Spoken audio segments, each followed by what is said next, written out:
Way back in September of 2017, a cover story in Harvard Business Review caught my eye. It was titled Work and the Loneliness Epidemic. And it was written by a guy I had never heard of before named Vivek Murthy. Vivek is spelled V-I-V-E-K, and Murthy is spelled M-U-R-T-H-Y. Turns out he was the Surgeon General of the United States, and he was calling out loneliness through this piece and through other things he was saying at the time as the next major epidemic. I don't know about you guys, but when I think Surgeon General, I always picture those stamps on the cigarettes saying, don't smoke these things, they're going to kill you. You know, the Surgeon General's usually the one reminding us or telling us that cigarettes are an epidemic. Obesity is an epidemic. AIDS is an epidemic. But now he's talking about something more ethereal. Is that the right word? Vague? Like loneliness? Just being alone? Just being lonely? That could kill us? Yeah, it turns out it can, and that it's more dangerous than smoking a couple packs a day. More people than ever before say they are lonely. More people than ever before live alone now. I was so inspired and captivated by Vivek's work that I ended up quoting him in my own books and eventually inviting him onto 3 books where he very, very generously gave us a big dollop of his time, as you are about to hear. Vivek Murthy is worth listening to. He is incredibly successful in his life, although he would not be the first person to tell you that, as you are about to hear. He went to Harvard for his undergrad. He went to Yale to become a doctor. He went to Yale to get an MBA. What else? Well, no big deal. But while he was at Harvard, he started up a charity, which ended up increasing HIV and AIDS education in the US and India. That charity is called Visions Worldwide. He also is founder and president of Doctors for America, a group of over 15,000 physicians and medical students supporting high-quality, affordable care for all. Who else loves this guy? Obama. 2011, Barack Obama says, hey, I want you to serve on the U.S. Presidential Advisory Council on Prevention, Health Promotion, Integrative, and Public Health within the U.S. Department of Health and Human Services, which is a really long way of saying Obama likes this guy too. And why now? Why should we focus on Vivek's work now? Because we're in the middle of a pandemic. And everything about loneliness is just exasperated now, right? It's we can't hug, we can't kiss, we got to be socially distanced, we got to be in our homes. It's getting stressful out there. And that's why I think Vivek's new book, the instant New York Times bestseller called Together, The Healing Power of Human Connection in a Sometimes Lonely World, which just came out a few months ago, #1 New York Times bestseller, and Chapter 636's guest on our show, Malcolm Gladwell, says, Vivek Murthy reminds us that our national conversation about medicine has been too narrowly focused on hospitals, doctors, and drugs, and not enough on the human connections that sustain us. Good on Malcolm for, again, broadening our thinking. Vivek Murthy, thank you so much for coming on 3 Books. What are we going to talk about, people? Well, we are going to talk about what are those social implications of COVID, okay? If you're battling like I'm battling in this epidemic, in this pandemic, this is the person you need to listen to. He's going to help give us some advice. How do we prioritize people who matter in our lives? What's the best way to pursue a spiritual path? What is higher energy and how can we channel it? How do we deepen our friendships? What is a moai and how can it help us live longer? What does it really mean to be fully present? How do we be guided by love instead of fear? And of course, what are the incredible Vivek Murthy's 3 most formative books? I am thrilled and delighted to present Chapter 66 of 3 Books to all of you right now. Let's go.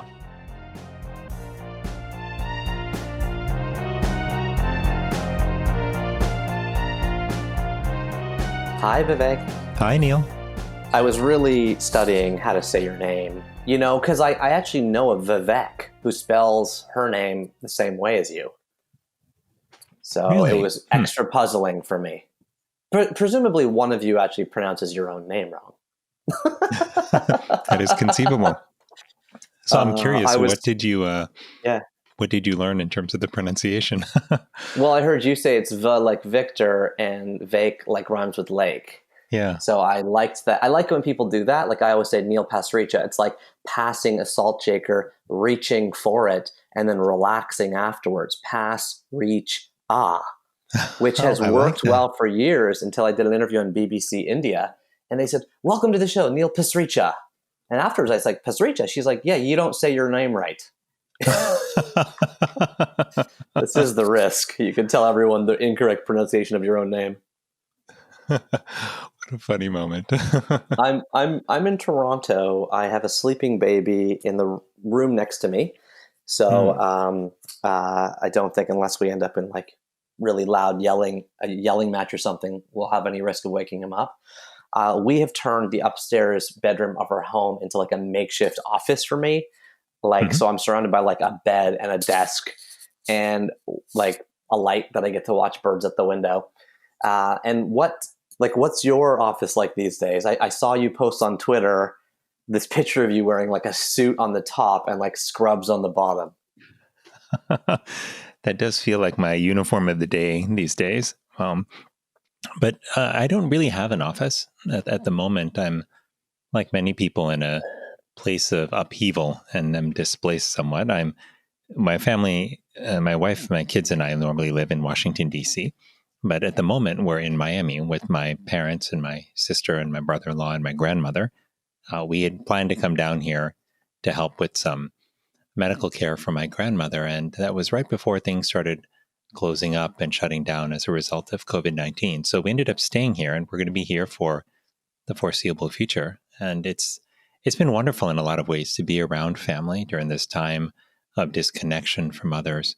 But it's also required just trying to make sense of chaos, which feels like a daily struggle. And sometimes I'm successful and most of the times I'm not. So I work where there's space. Sometimes that's in my sister's bedroom in her house. Sometimes that's in the rec room in my parents' house. Sometimes it's in their kitchen. Sometimes it's in the living room with two little kids crawling on top of me. So wherever works at that moment. How old are your kids? So my son Tejas is 3 and my daughter Shanti is 2. Wow, 3 and 2. Yeah, I've got 3 boys, 5, 3, and 1. So we're in a similar kind of worldview. And everyone you just mentioned, are you guys all under one roof, or you're cohabitating, or is it multiple homes? Or so fortunately, we have 2 homes that are about 3 blocks apart. So my sister and her husband live in one home, and then the rest of us live in the other. So for someone who you're really walking the talk, for someone who, is constantly shouting from a megaphone about the dangers of loneliness, you have come up with a great system to avoid loneliness within your family, from my perspective. Well, it's been like a real gift, I should say, over these past few weeks, because so much of what we have craved, my wife and I, ever since we had kids, was to have family closer by. And, we live in DC. Her parents and sister are in California. My family is in Miami. And it's just not the same to FaceTiming and talking on the phone. It's the kids just love being with their aunts and with their grandparents. And so we're having a taste now of what it would be like if we were actually closer to family in terms of where we lived. And it's, it's not uncomplicated, but it's full of many everyday blessings, and seeing how much the kids just love being with extended family and how much they love going with my sister to the sweet tamarind tree to pick tamarind and eat it, or going with my dad to harvest jackfruit or to look at the mangoes ripening on the trees. Like, these are just... Wait, you have tamarind, jackfruit, and mangoes in Miami? We do. So when my parents moved us to Miami when I was 3 years old, they set about recreating. Where? So they were in Newfoundland before that. And, okay, Canadian. Yeah, and before that they were in England for 7 years. So they've been on multiple pit stops on their way to the United States. From England, sorry, what was before England? So they were in India before that. India, okay. Yeah, so they left our India in I the thought you were early going to throw me for a 1970s. curveball. Australia. No. It's like they are brown, so I'm trying to trace it back somehow. In England, it's pretty close, you know. So they Yeah. moved. You were 3 years old. You moved to Miami, and then what happened? So we didn't know anyone here, and we didn't have much in the way of money or resources. So we um, set up shop in a part of Miami called Kendall, and my father was teaching at the University of Miami School of Medicine.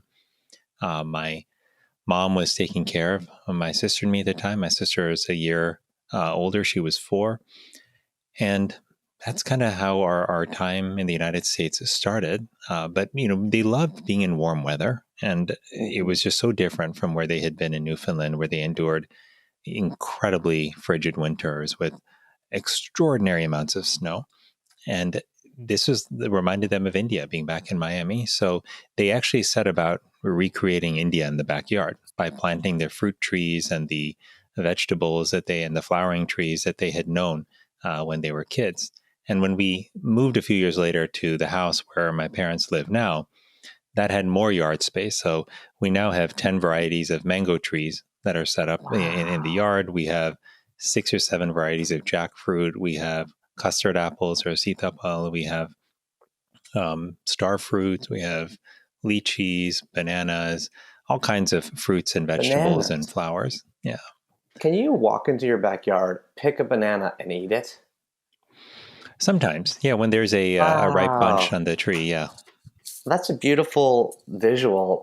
There must be something really, like, I feel like mangoes are, of course, a cultural totem in sort of Desi or Indian cultures. My parents, to this day, they're in Toronto or just outside, so it doesn't, there's no mango trees in the backyard. But when the Mhm. mango shipment comes to the grocery store, they are ecstatic. They buy it by the crate.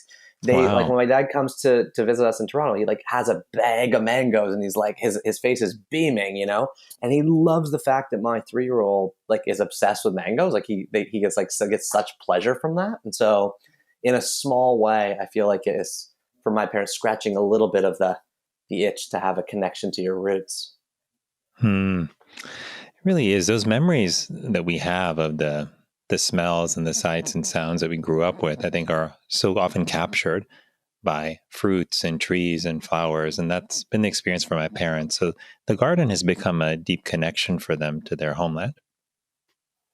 And I notice. So I should have said at the beginning. It's a thrill, an honor to meet you, to talk to you.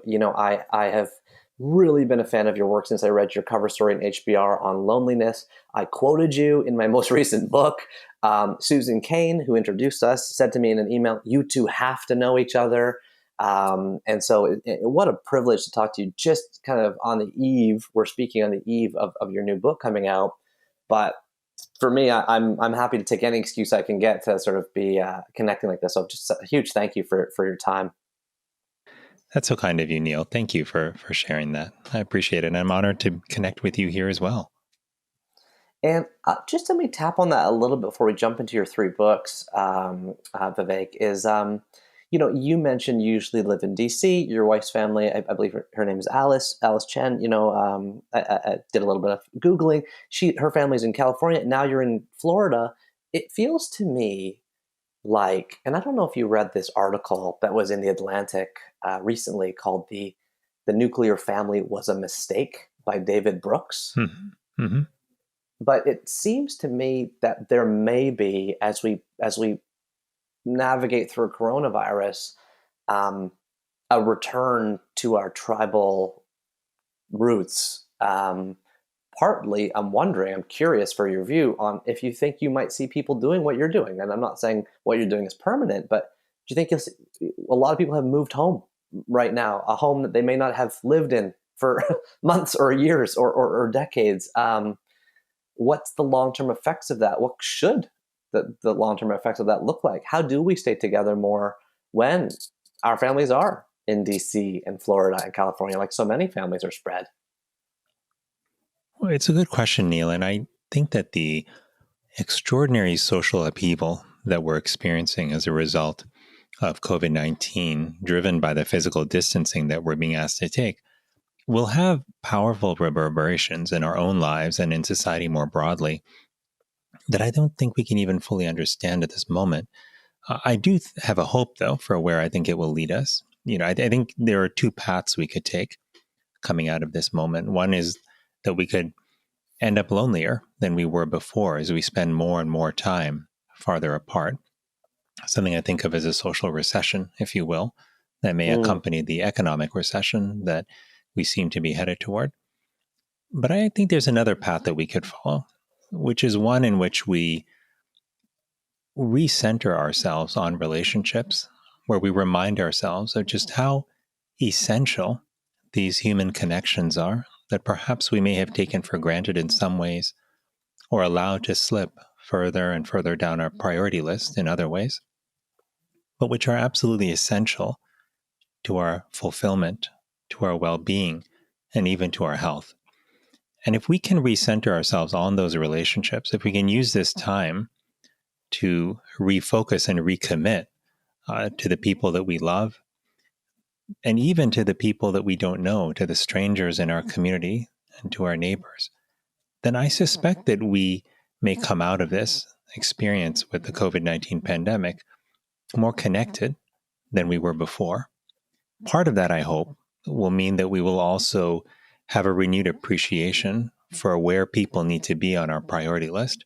Look, the truth is, Neil, that most of us, myself included, may have a gap between our stated priorities and our lived priorities. Like if you ask me, what are my top priorities in life right now? I would tell you that it's the people that I love. It's my wife, Alice, our kids, my mother, my father, my sister, my brother-in-law, my closest friends. But if I look at where I spend the majority of my time, attention, and energy, I can't really say that it's predominantly been on the people in my life. If I look at the last 10 years, a lot of it has been on work, worrying about if I'm doing the right things, to advance in work, to accomplish whatever, career goals I've set for myself, whatever the work-related priority of the day may be.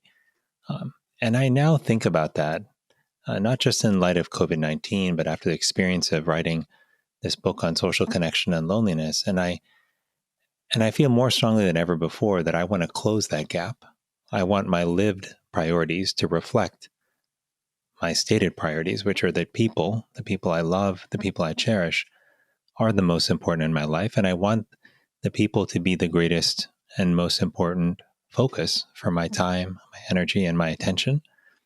So I hope that we can come out of this experience more tightly connected than we were before. And that might mean different things for different ones of us. Some of us may take that to mean we need to physically move and be closer to family, because there truly is nothing like being closer and in person with the people that we love. Others may use this opportunity and the commitment to reconnect to call and to video conference in particular with the people we love on a more regular basis. And others may use this as an opportunity and a call to action to improve the quality of the time that we spend with others by eliminating distraction when we're catching up with friends or when we're talking to a family member, despite how easy it is to allow ourselves to be drawn to our devices or to another source of activity when we're on the phone. So I think this will affect us in different ways, Neil, but my hope is that it will affect all of us in some way and in a way that helps us bring us closer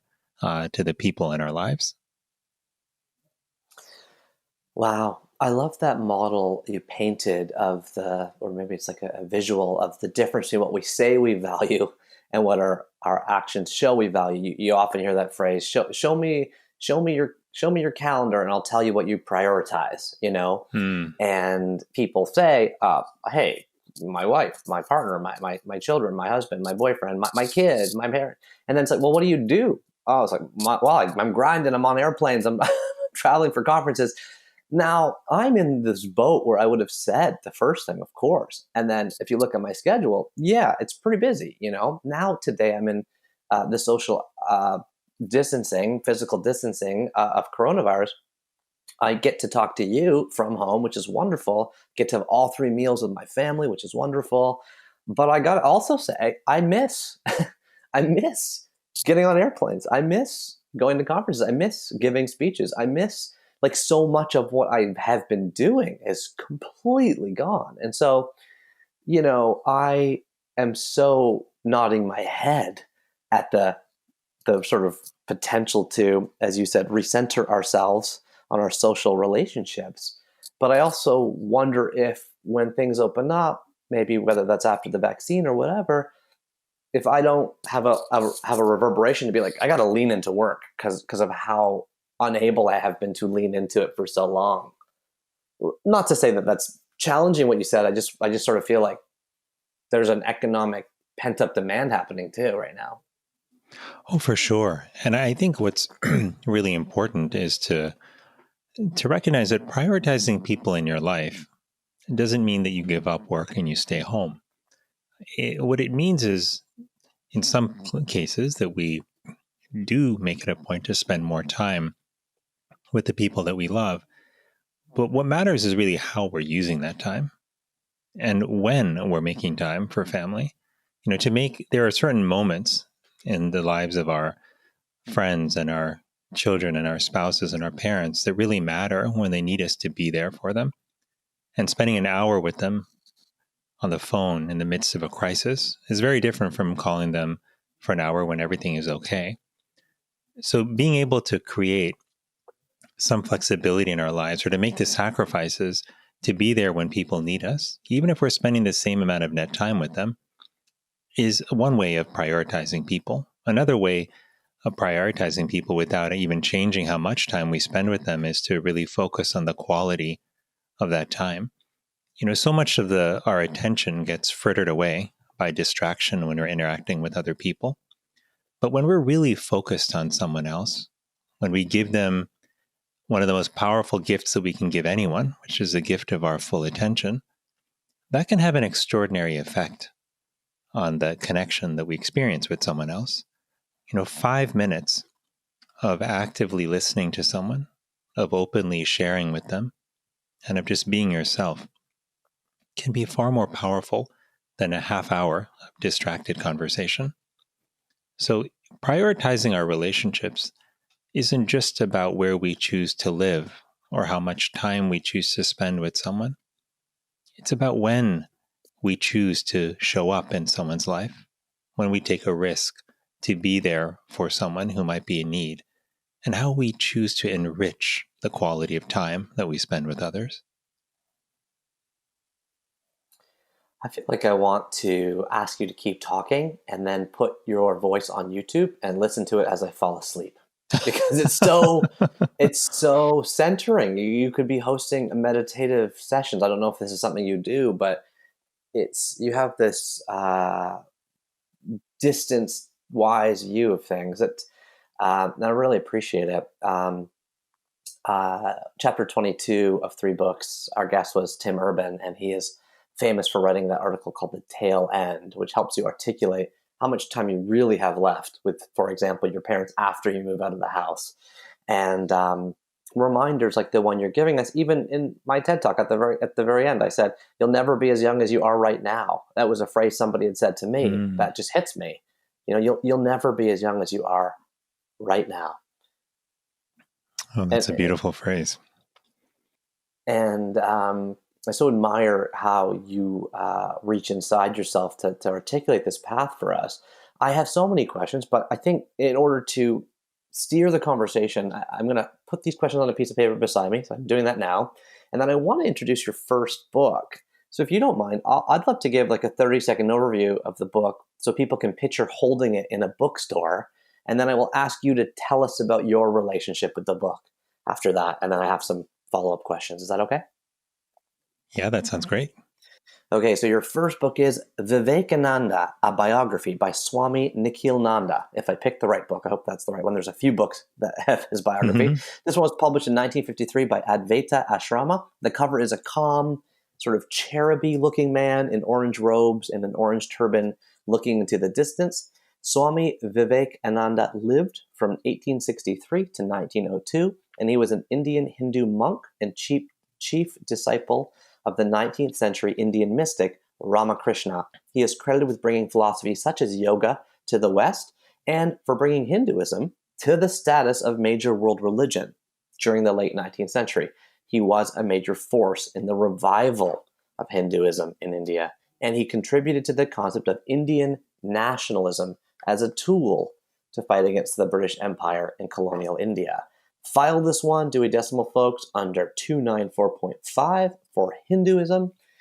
Vivek, please tell us about your relationship with Vivekananda, a biography by Swami Nikhil and Nanda.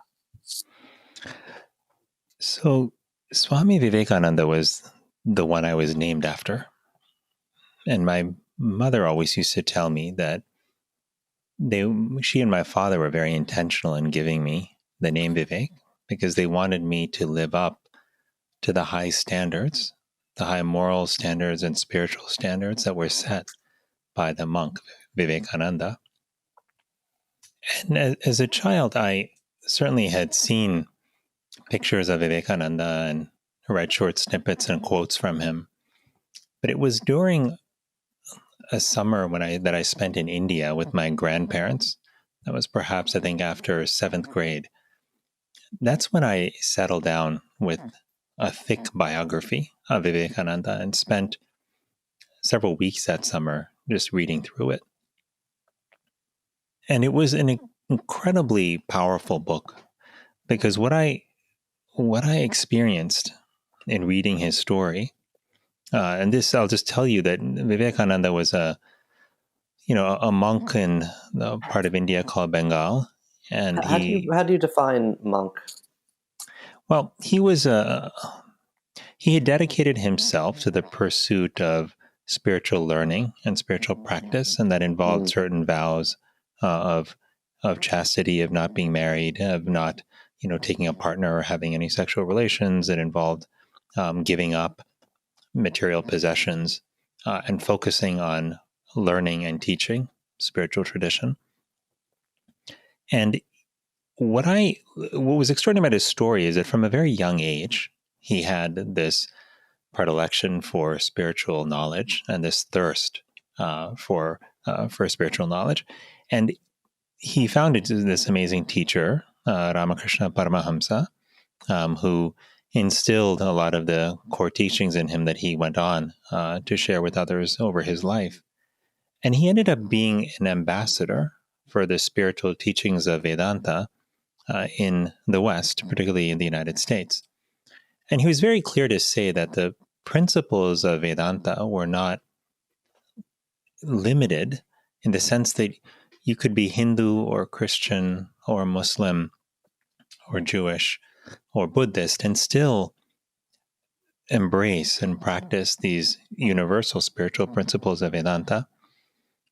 But what was really striking to me about his life is that the extraordinary global impact that he had all in his teens, 20s, and 30s. He knew from very early on somehow that he would die before he was 40. And he often would say that. And he was right. He died at 39.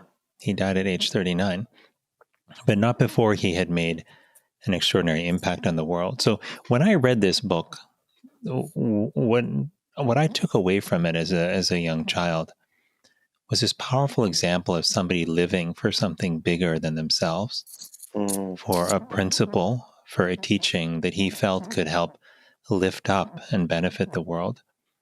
I also felt I was reading the story of somebody who embodied dedication and who had a relentless focus on self-improvement.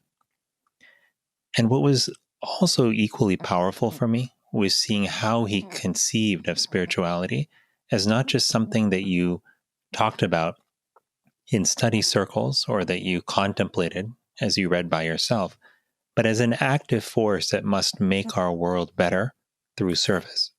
So service became the vehicle through which he advocated spirituality must be practiced. He was famous for saying, you can't teach a hungry man about religion, that we have to dedicate ourselves to helping people meet their basic needs for safety, food, housing.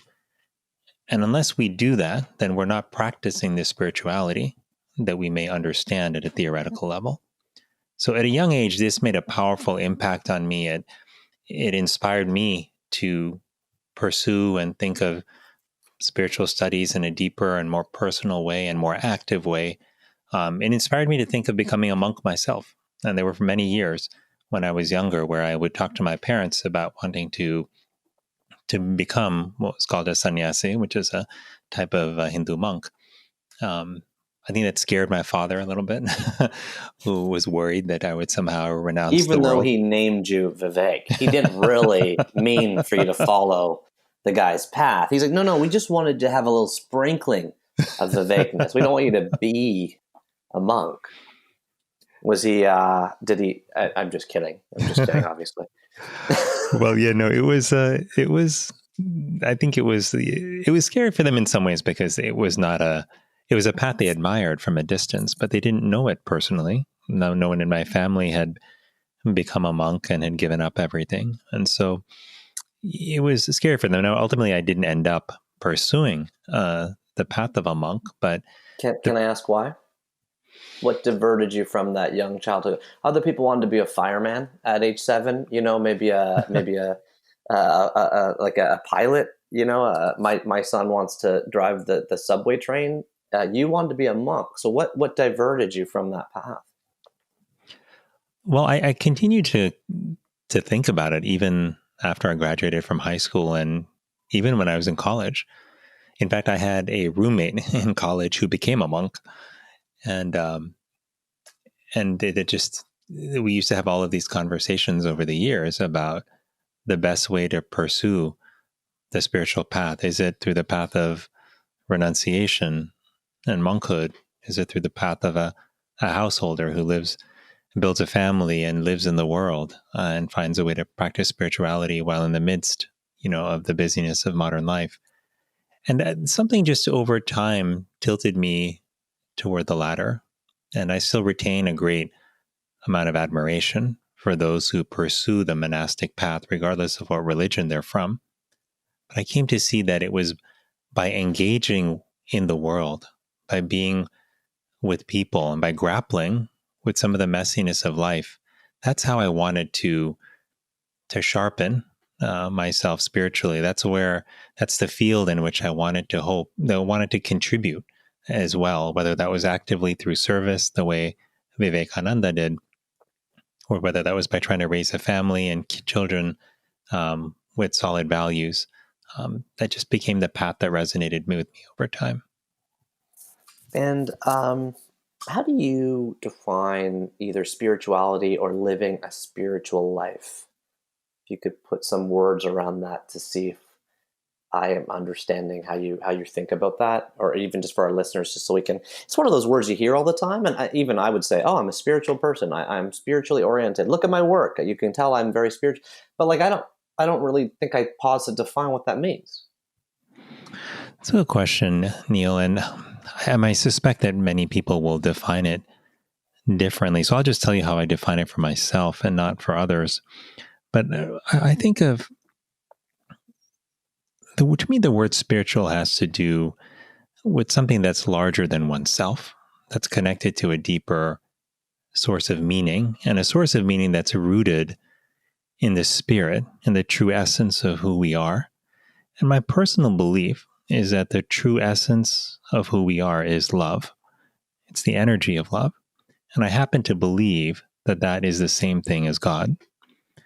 And so I think God in God's purest form is the energy of love. And that's why I think that each person has the Spirit of God within them, because they have the capacity to give and to receive love. And when we are manifesting that divine energy, it feels good. It connects us to other people. It connects us to nature.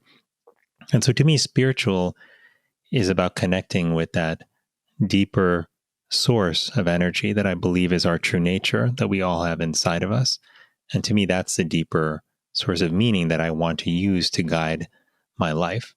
Now, I see threads of that spirituality in so many religious paths. And that's why I don't define it as a way of thinking that is restricted to a religion. But to me, that's living a spiritual life is about living a life that's informed by, guided by, and powered by love.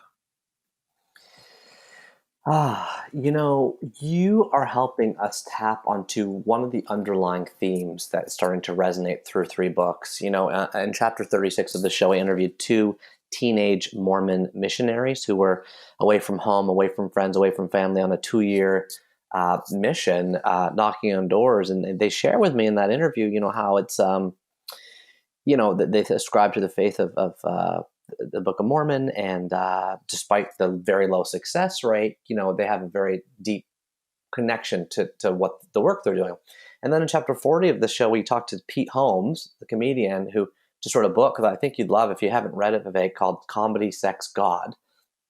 And he helped add to our list books like Be Here Now by Ram Dass, and Love Wins by Rob Bell, and The Power of Myth by Joseph Campbell. And when I read The Power of Myth by Joseph Campbell, it was like really one of the first books I read that really deeply spiritually resonated with me. And I now notice that in my life, I'm talking to more people like you who are referring to the greater energy, the greater sense of the greater spirit in terms like it's there. Yet I know that what I'm struggling with is how do you know it's there? Like, how do you, not that sort of proof thing, but more like, what do you do or experience on a daily or in a basis with your family? Or how do you feel that? I've heard you say that when you pronounce a patient dead, you would close your eyes and hold their hand and picture the energy of the universe washing over their body for a minute. And something like that struck me when I heard you say that, and I may be getting it wrong, like, wow, this guy is deeply connected to a higher energy. So I guess I'm asking you to just articulate that higher energy for me a little bit in order to help me feel it more myself in my life.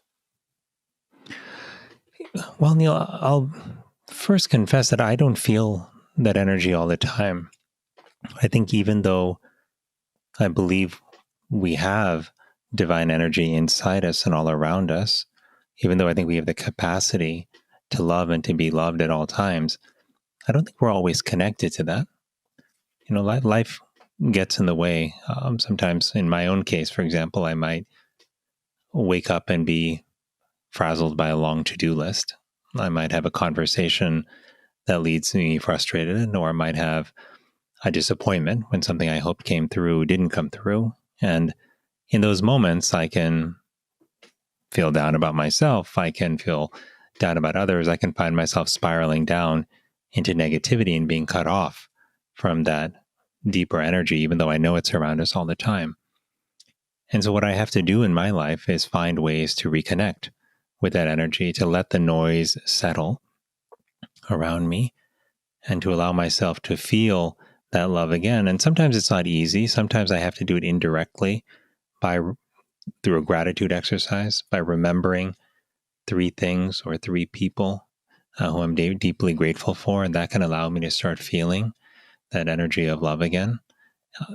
Different techniques and tools work at different times, but I'd be the first to say that I don't feel it always. But I think that there are certain things around us that can serve as talismans, if you will, and reconnect us to the love that we know is there. Sometimes it's a person that's like an anchor in our life, who understands who we are, who knows what our higher values are, and can bring us back to that, even through a simple conversation or text message. Sometimes it might be a book or a quote that might have a powerful association for you, and remind you of who you want to be. Sometimes it can be nature for some people, and that's why simply being outside for 5 minutes and feeling the wind against your face and listening to the trees and to the birds chirp can be therapeutic and powerful in ways that don't necessarily make sense if you're just thinking about time in a linear sense, but they can shift our state of being and allow us to open up. And so I think the challenge for me, and I suspect the challenge for many people in their life, is to figure out how to stay deeply connected to who we really are, to that central energy, that spark of God, that love that we have inside of us, but which isn't always accessible And that doesn't mean that we're bad people. It doesn't mean that we're broken in some way. It means that we're human beings on a journey to try to experience the divine in more of our day-to-day experiences. I love what you just said, using friends, quotes, an excerpt from a book, nature. Last night I was feeling anxious before I went to sleep. I stepped outside into our backyard, dark, late, cold. I didn't even put on a jacket. I didn't even put on shoes. It wasn't even 5 minutes. It was literally 1 minute of looking at the trees and trying to see the stars and the moon, which this whole project is oriented around. And it felt like it gave me some peace before bed. And I love how you say friends help ground you. I think I heard you say that you have relied on friends to talk about the bigger things, whether that's health or money or spirituality. I was so inspired when I heard you say that I then texted a couple of my close friends and said, how's your health? Here's mine, like detailed rundown. Spill yours. Let's talk about it. And it was a very valuable conversation. Are there other things you do, Vivek, as a friend to others and as someone who has friends to inspire greater friendship or greater connection with your friends? Because I've heard you talk to this a bit, and I'm wondering what else you may do to keep those friendships legitimately deep or deepen them. That's a good question, Neil. And it's a work in progress for me, in part because it's really interesting. When I was young, in elementary school, middle school, I was really shy and had a hard time making friends, even though I really wanted to. And then later in life, when I would say toward the end of college, really in medical school, business school, and then my residency training years, I felt like I really came into my own and was able to be myself and deeply connect and build friendships with other people. And I felt I really prided myself on investing deeply in my friendships. But then after that came another phase of life, including my time as Surgeon General, where I became so focused on work that I allowed so many of my relationships to wither and to weaken. And even though those friends were there, I wasn't experiencing friendship because I wasn't making time. I wasn't sharing. I wasn't listening.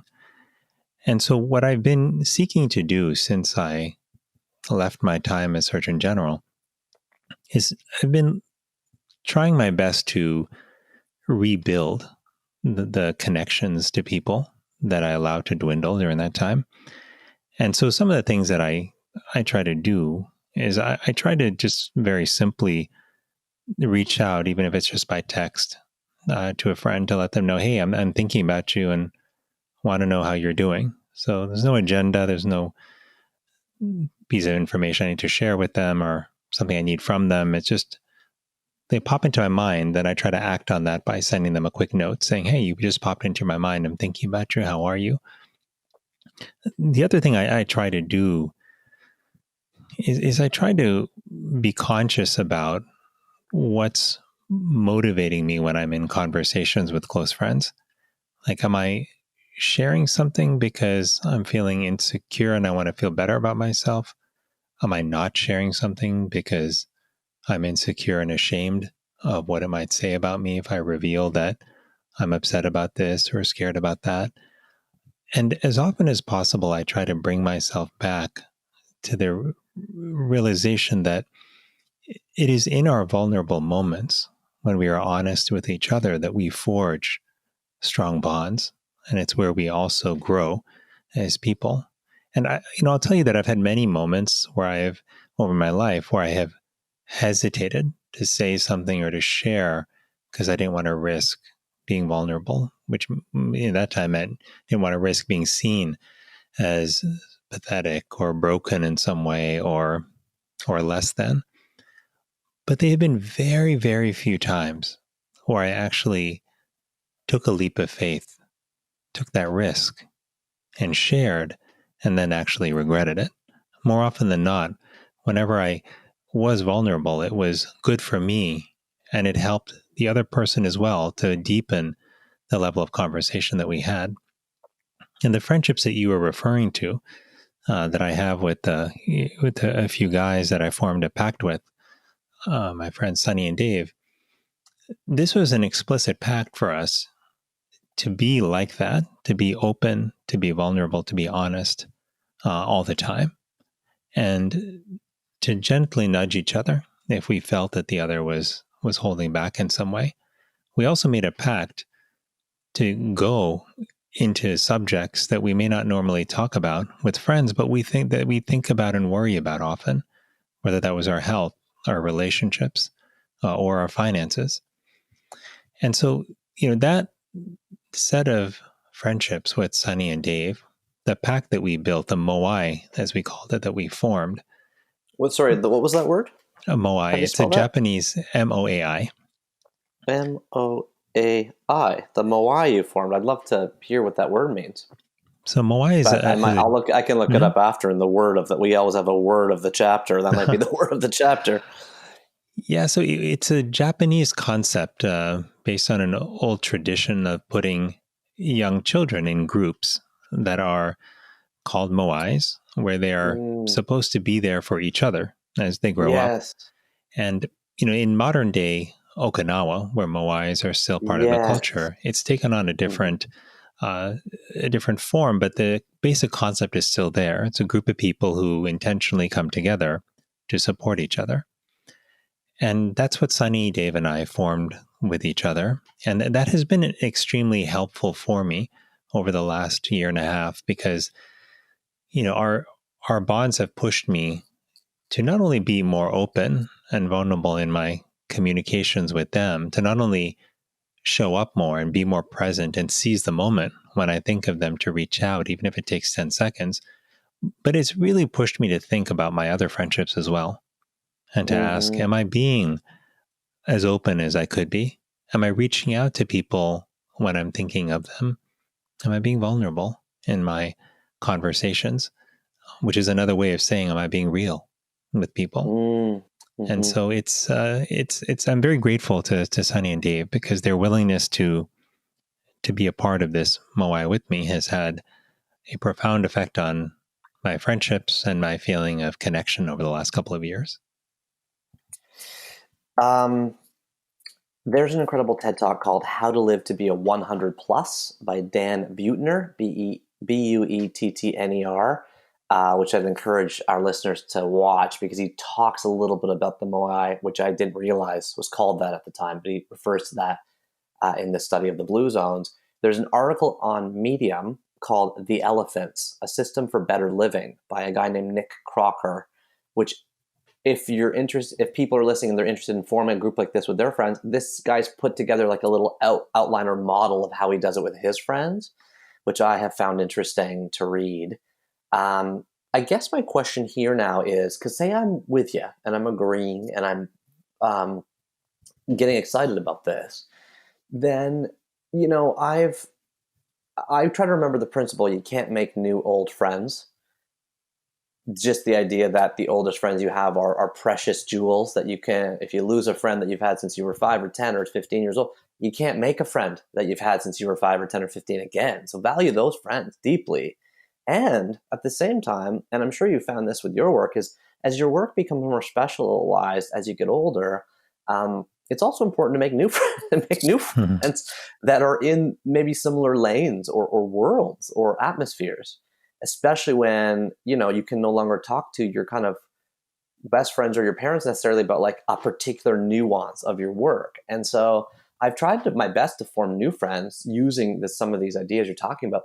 I guess the place I always stumble on, or at least I'm working on, is the vulnerability piece. How do you mentioned health, you mentioned relationships. How do you guys wade into those territories? Is it over a group text and someone asks like a question to the room? I know it's a bit detail oriented, but I'm curious how you really do it. Is it Zoom calls? Is it people how do you get in there? And that's risky terrain for a lot of people. I mean, other than maybe with your therapist or your partner. So how do you embrace that messiness of those conversations in a structured way or in a safe and trustworthy way? Well, it's a good question, Neil. And I think that as important as vulnerability is, it's not easy to be vulnerable with somebody the very first moment you meet them. So I think when you have a conversation with somebody for the first time, it's not that you need to necessarily divulge your most closely guarded secrets to them in that moment.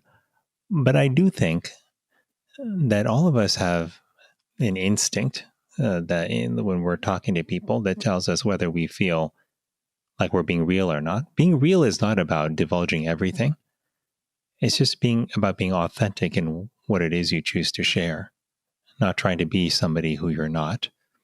When you have close friends that you've been with for some time, or if you feel moved to with somebody that you've known for a short period of time, then I think there are different ways to move into vulnerability. One is to simply choose to share something deeply that you may be thinking or feeling, and to give the other person the opportunity to be there and to respond.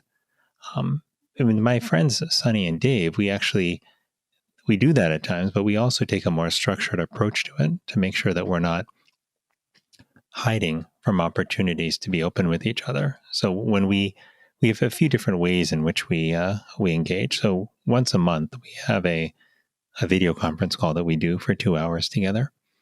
And during that call, we'll usually come in with a couple of areas that we want to talk about. So we might say, hey, this has been a stressful month when it comes to money and finances. We want to talk about that. Just see, not just what are we each doing, but how are we dealing with this stress, of money? How are we dealing with the uncertainty around our finances? Or there might be another month where we say, there've been a lot of career decisions that we're trying to make, and it feels like we're just not sure that what we're doing right now is the right thing for us. Let's all talk about that. And during the call, what we'll do is we'll literally go around and just say, let's just talk about where we are. What's on our mind? What's worrying us? What are we excited about? And we'll each take a turn to do that. And as we do, if I'm talking, for example, and I share what's on my mind, then Sunny and Dave will react to that and say, hey, this has really struck me when you said this, or maybe you should think about this piece. And hey, what you said just reminded me of something else that you said 2 months ago that you may have forgotten about, that was something you were really excited about. And how does that fit into all of this? They will all process together.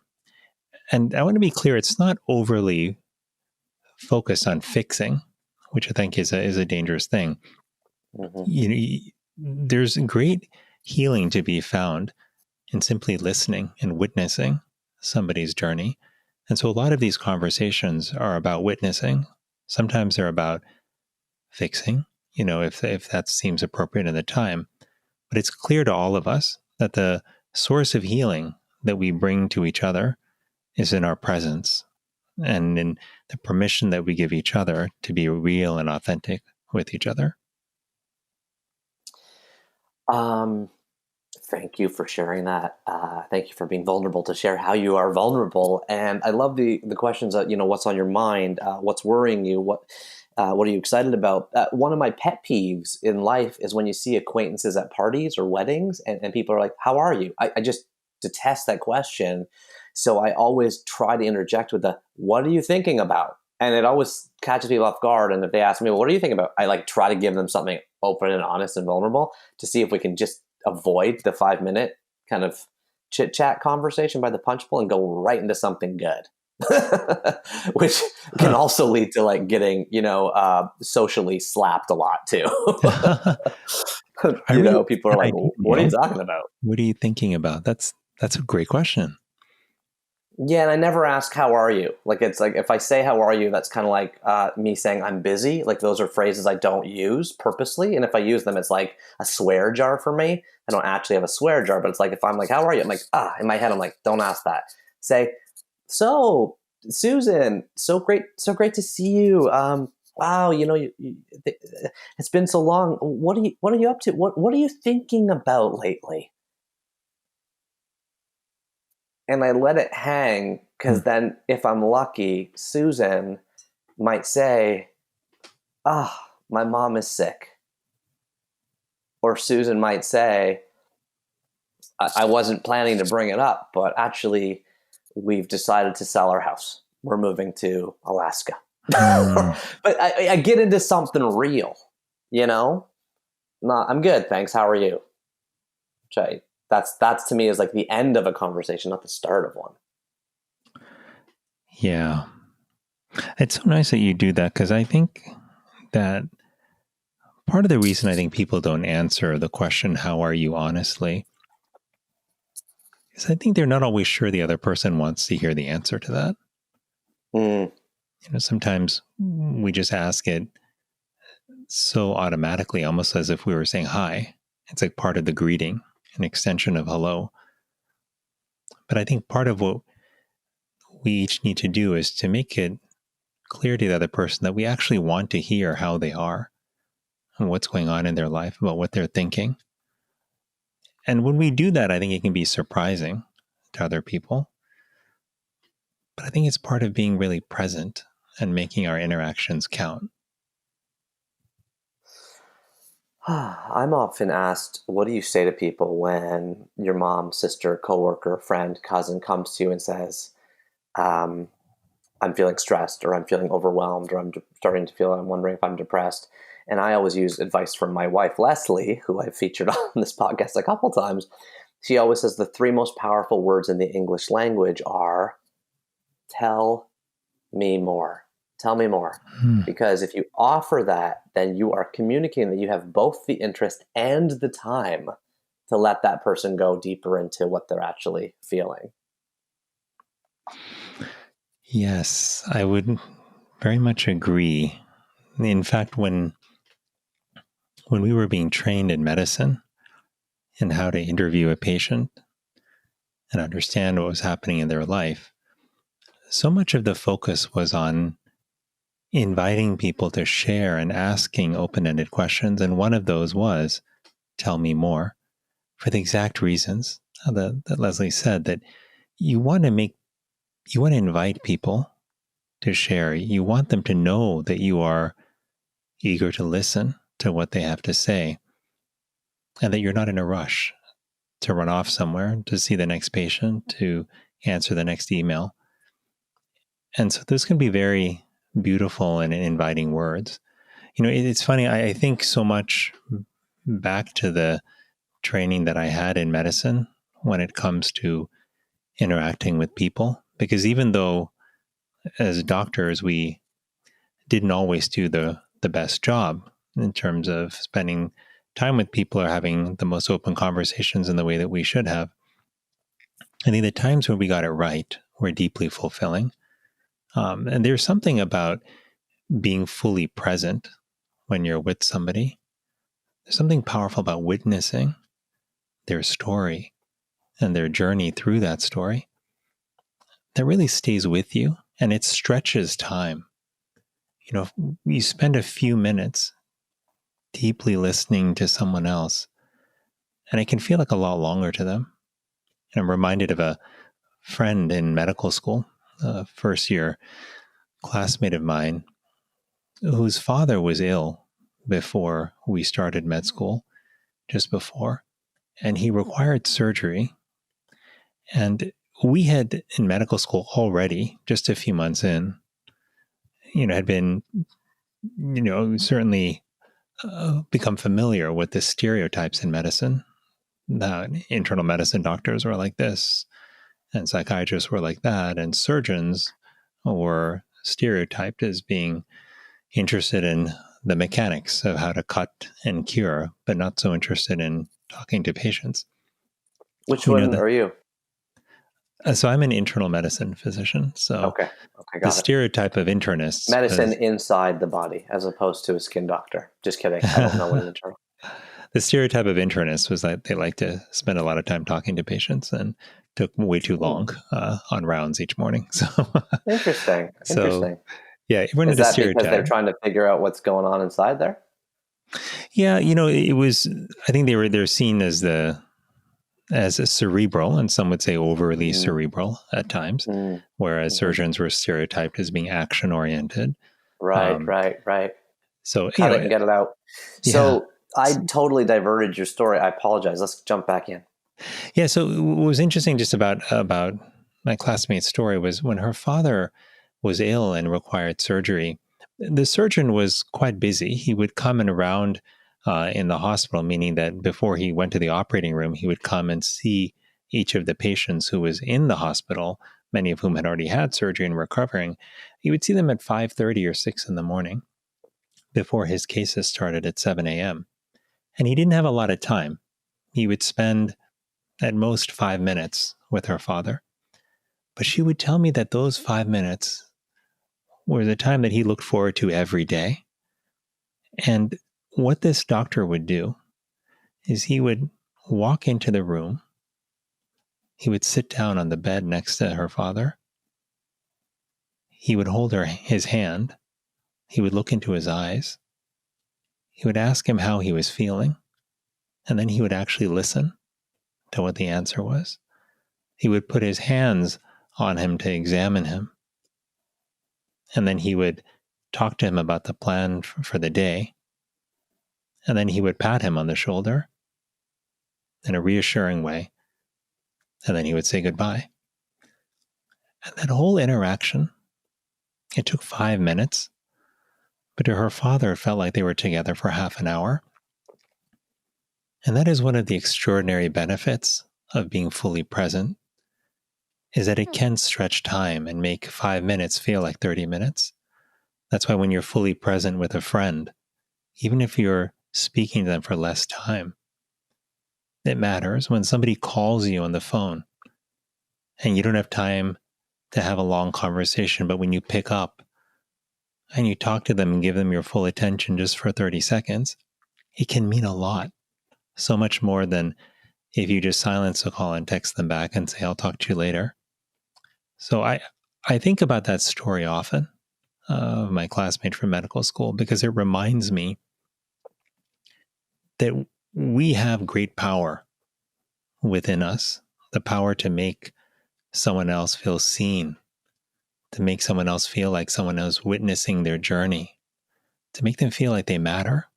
And we can do all of that simply by being present with the power of our attention. Wow, what a beautiful story. And I even felt time stretch as you told it. Why do we struggle so much with that? I don't feel like I'm good at that. I'd like to be. Um, I probably blame things like cell phones and technology and screens and that. But I don't know if that's just me reaching for a quick thing to bonk, punch, an easy villain. Why do we struggle to even give someone straight, clean, long attention? Attention appears to be something that we need to work on. I picture my attention as a mound of dough that I need to work on rolling out into like a big pizza. Like I have to work on spreading my attention, not letting it jump. How do we do that, if I'm right on that, or other thoughts or ideas you have for developing our ability to be present? Well, I don't think it's your fault, and I don't think you're alone in feeling that it's hard to focus your attention. I feel the same way. I feel like I was so much better at focusing my attention 20 years ago than I am right now. And I think there are a few things that are going on that are affecting many of us when it comes to attention. I think one is that we do have more avenues to split our attention. And, unlike 20, 30 years ago, most of those avenues are readily accessible in the palm of our hand in the form of our phone. Mm-hmm. And I don't think that's an excuse, because these devices are designed specifically to capture and to retain your attention. Mm-hmm. There are large teams of some of the best technologists who are armed with the most modern understanding of human psychology, who are designing this technology to grab your attention. And sometimes even algorithms that have just figured out that if the next YouTube video or Netflix video plays, you're more likely to sit on the couch longer. So they just automatically play it, and millions of iterations like that. It's not a malicious villain, concocting an addictive device. It's more like, well, we just found out that the people watch more when we play the next one. It's like, that's right. There's a lot of stuff happening beyond even our understanding. So that's right. And in many ways, a lot of this content is like psychological sugar. It it easily captivates us, and our brain wants more and more of it. And this is why there's an analogy here to candy and to sugary food, because as much as you can say to somebody, you should have willpower not to eat food that's bad for you. One of the big differences between our eating habits now and 100 years ago is not that we've had a 100-year decline in willpower among human beings, but our environment has dramatically changed. So we have rich, sugary processed foods around us, much more readily available, much cheaper to get. And so we eat them because our bodies are designed to seek out sugar. It's hard to eat a salad at McDonald's. It's hard to eat a salad at McDonald's. Yeah. No, so sometimes you see someone doing it and then they get fries after. Because it's hard to eat at McDonald's. It's hard to eat a salad at McDonald's. It's hard to read a book surrounded by screens. It's hard to have a deep, intentional, personal, focused conversation when both people have phones in their pockets. Yeah. And I think there's one other factor here that I'd highlight, which is that culturally, we have placed a high premium on efficiency. And we've fallen into the trap of, for many of us, defining efficiency as the ability to do multiple things at once. So we convince ourselves, okay, now with my phone, okay, I can commute and I can check email and catch up on the news while I'm also listening to my favorite podcasts and texting my friend to let them know what our plans are for this weekend. Well, if I'm able to kind of do all four things at once, then hey, and then aren't I saving time? Isn't this more efficient? And so many of us find ourselves in this scenario where we're talking to people on the phone, but we're doing other things. I remember, and I'm certainly not proud of this, but I remember some time ago when I was finishing school, when it was the first time I got a headset for my phone. This was a landline phone, so I'm like really dating myself. But I was like, wow, now my hands are free. I actually am a proponent of landlines, and we have one today. Oh, so you're actually you're in the future. We're pro landline over here. Everything comes back if you just wait long enough, because it pays us for the ability to put our cell phones away. That's what we're paying for. That's permission really to smart. hide our cell phones. No, that's really smart. So I remember that when I had that realization, hey, my hands can be free when I talk. I was like, oh, now I can be efficient and do other things too. So while I'm talking, I would also often be sorting through my mail and paying my bills. And that felt like such a leap in terms of efficiency. But I now look back on it and I think, wow, as much as technology has enabled convenience, that multitasking is really a myth. We know now from science that we don't really multitask, but we task switch. So our brain, when we're focused on one thing, is actually rapidly switching off something else and then switching back to it. So, and if you've had the experience of multitasking a conversation with somebody and they're like, hey, are you listening? Do you remember what I said? And you can recite the words, but you miss the context. You miss the meaning and the nuance behind it. That's an example of what multitasking does to the quality of our conversations. So I think that the reason that so many people multitask now is partly a consequence of the allure that we have around efficiency, partly a consequence of technology and the change in the environment around us. But I think it means that we have to make extra effort to place ourselves in environments where we can fully focus on another person. And that might be something as simple as saying, okay, when I talk to somebody else, I'm actually going to step away from my computer so I'm not tempted to check my email. It means that I'm going to put my phone in my pocket and walk outside so that I'm not in an environment where I'm going to be checking my phone and looking at my Instagram feed, while I'm on this call. It could be also saying that I'm going to video conference with my friends whenever I can, as opposed to just talking to them on the phone, because it's much harder to multitask when you have to look at somebody and they have to look at you. Greater accountability. There's greater accountability. So we have to make more of an effort. And I think also, I find more people and families moving toward creating sacred spaces in their life that are free of technology. That might be dinner time. That might be an entire day that's tech-free, like on the weekend. It could be retreats that they do from time to time. But those sacred spaces are really important. Once we get past the initial twitchiness of not having our device readily accessible, we'll often find that we'll settle into a more peaceful state, that we'll actually want to read a book or watch a movie all the way through, or have a full conversation with a friend or a loved one. And it'll feel different. And so many times when I have done this myself or talked to friends who have, once they've done that for a period of hours or for a day, they almost don't want to pick up their phone again. Yeah. They don't want to get sucked back in to their inbox Yeah. and their social media feed. Because they've gone through the withdrawal period. Yeah.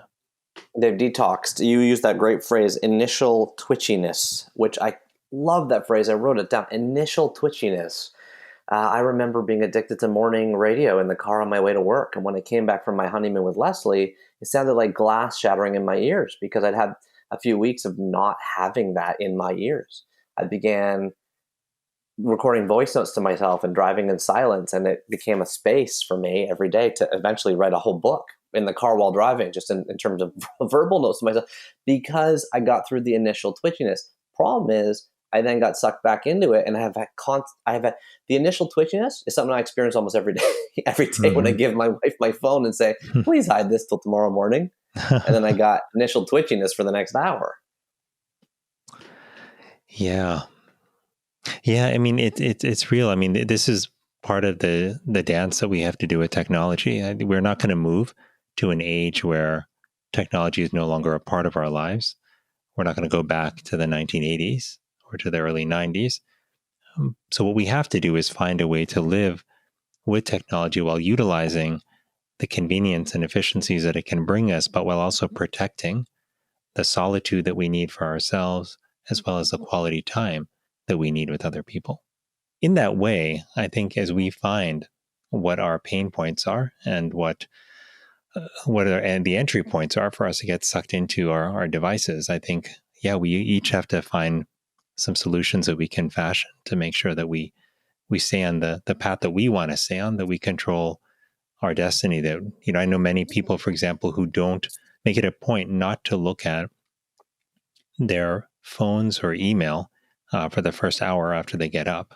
That time is for them to sort of physically and mentally cleanse, to work out, to meditate, to have a shower, to read a book, to do the things that will cleanse them and support them. And then from a place of strength and centeredness, they then enter or engage with the world through their inbox or through retrieving messages or other means.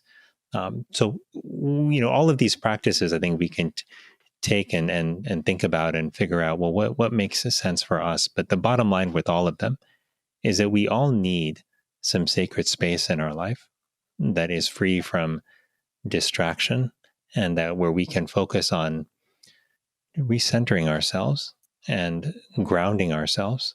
And whether we use that time to meditate or to pray, whether we use it to read or to walk in nature, or simply to just observe our breath and feel ourselves, I think that time is absolutely essential.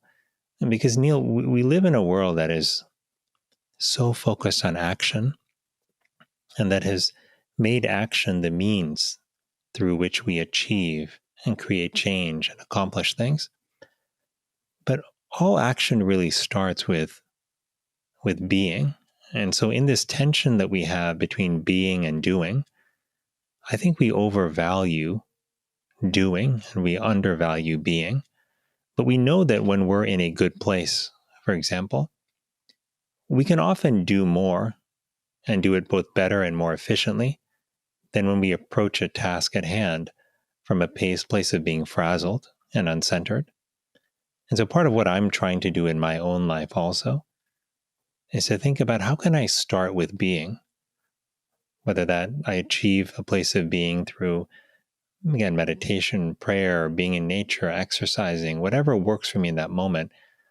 If I can focus on being and then approach doing, then that's a force multiplier. It allows me to actually do more. It's a greater pathway to efficiency if that's what you value. But most importantly, it's a way to feel better as we're going throughout our day than to feel like we are jumping from action to action, being driven by the world around us instead of driving the world in the way that we want to drive it.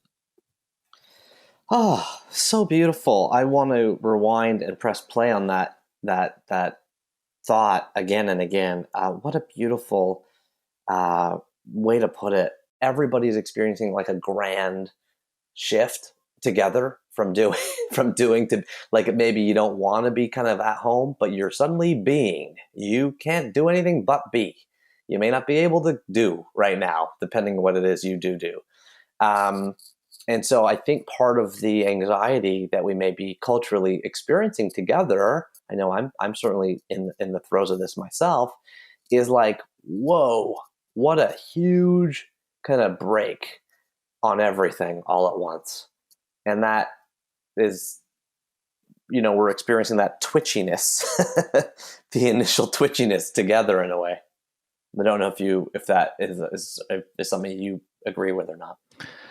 No, I do. I think, unlike much of life when we might be struggling, but we look around us and it seems like everyone is doing well and leading picture perfect lives, this is a time when we can safely assume that just about everybody is struggling in some way, whether it's to deal with the anxiety and uncertainty of what's coming with this pandemic, whether it's worrying about people they know who are sick, whether it's trying to figure out how to telework and homeschool your kids at the same time, or worrying about an elderly relative who may be at risk.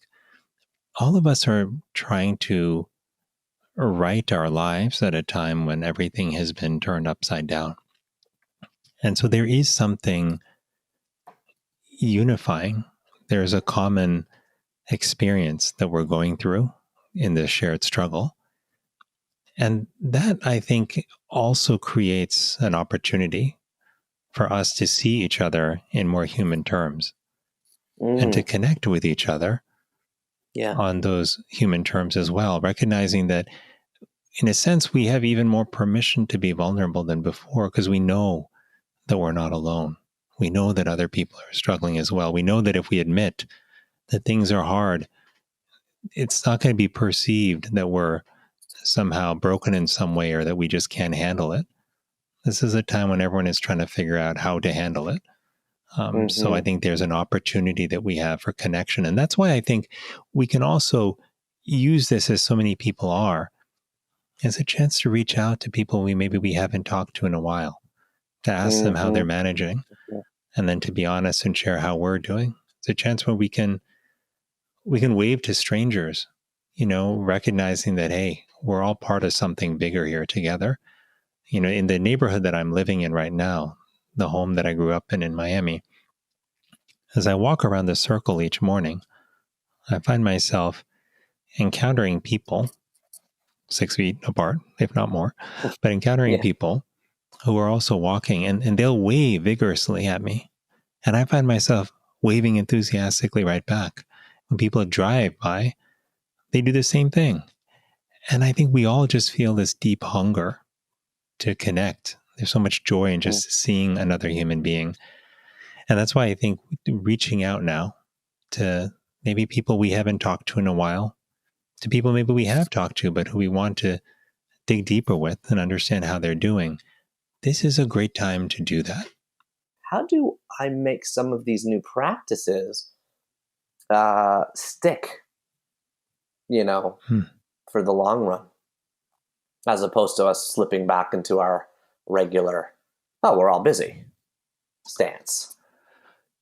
Yeah, it's tough. I mean, I think this will be one of the great challenges, is how do we hold on to the togetherness that we have the opportunity to build during this moment of crisis? How do we make sure that the connection we're feeling doesn't evaporate when we get a vaccine and when things have the opportunity to, quote unquote, get back to normal? And I think that there are obviously commitments that we can make to ourselves.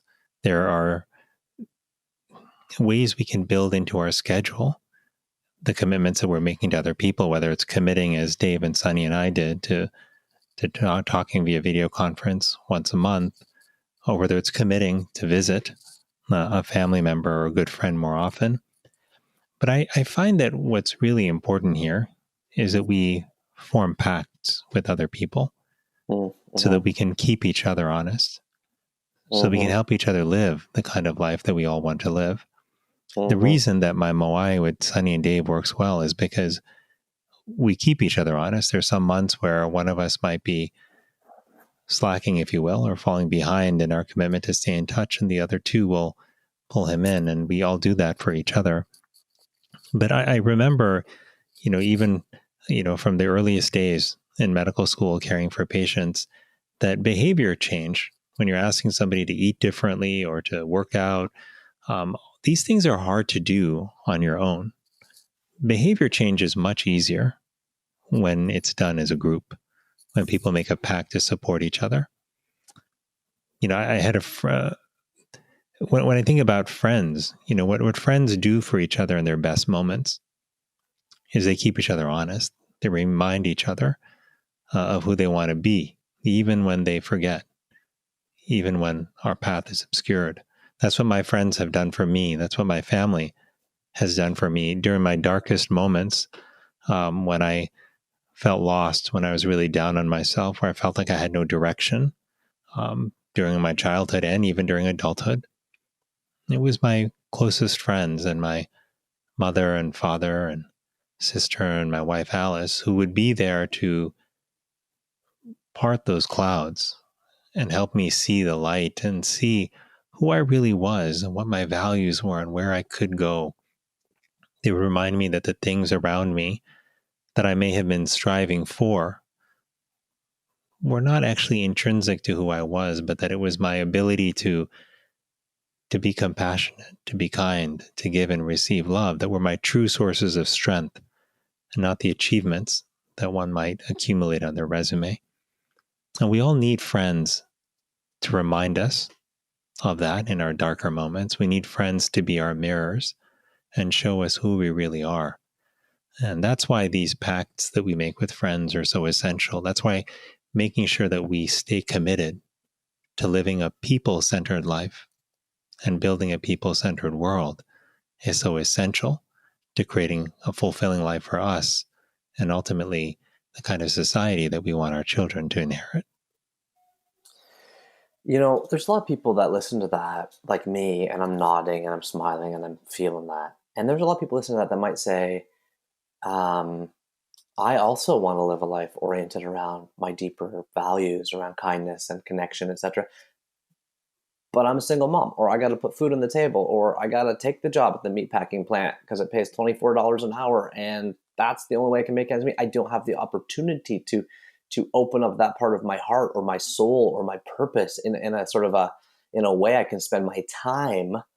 And I think especially right now with so many people losing work and trying to navigate from, and I've heard this amongst the sort of millennial group a lot who I interact with, on social media, and I get emails and stuff. And it's like, there's a wrestling happening, it seems, between doing what I want to be doing that most enriches me and most is my most beautiful ikigai, to use another Japanese term, ikigai, my highest level purpose. But at the same time, there's you have the sort of the financial stress and the emotional stress and the relationship stress that comes with going through something this big. So I guess I'm partly just putting that on the table as something that you can so eloquently talk around. But I'm like, how do we reach into the things that matter most to us when sometimes we just can't, or we can't get there?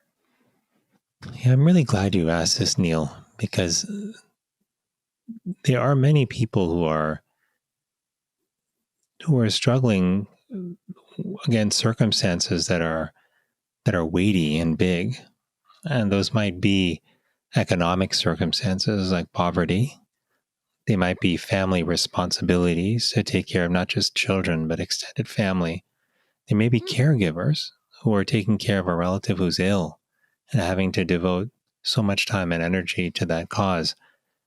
and simply disappearing for a 7-day retreat or for an hour of meditation or reading a book every morning may just not be tenable for them. And that's why I think there are two things that are so essential here. One is to recognize that there are ways that we can serve people in our life just by reaching out to them, recognizing that many people are in need, not even necessarily financial need, but many people are in need of kindness and support from others. And that can be conveyed with just a few minutes, or with simply a smile or with a phone call just to ask how people are doing. But that outreach can be extraordinarily sustaining. And so if you have a friend who is struggling as a caregiver, as a single parent, somebody who may be dealing with illness themselves and spending a lot of time going to doctors' offices and hospitals, we just remember that even if you don't have medical skills to help them, even if you can't swoop in and give them money or babysit their children or take care of their sick relatives, you can help them. You can support them simply by calling them, by showing up, by checking in to see how they're doing. But the second thing I would also say is that so much of our ability to move to a place of centeredness, to come from a place of love, is not rooted in how much time we may spend on something, because time is scarce, much more so for some people than others. But it's rooted in the micro moments, if you will, in those brief instances where we can choose compassion or kindness in how we react in a situation. Those brief moments where we can help a coworker who may be struggling during the day. Those brief moments where we can be compassionate with ourselves and not beat ourselves up, but recognize that we are working hard, that we are doing the best we can in that moment, and that while we can always improve, that we can also do so while being kind to ourselves. The world that we live in is not always a forgiving world, but it is a world that is in need of our kindness, and there are other people from whom we can find kindness as well if we're open to it. But what happens to many of us, myself included, is that we can start to go down dark tunnels where we can put blinders on, and the world can seem dark and people can seem concerned solely with themselves. And in that world, it can feel harder and harder to be kind, to reach for compassion in a moment where it feels like the world is giving us next to none of that.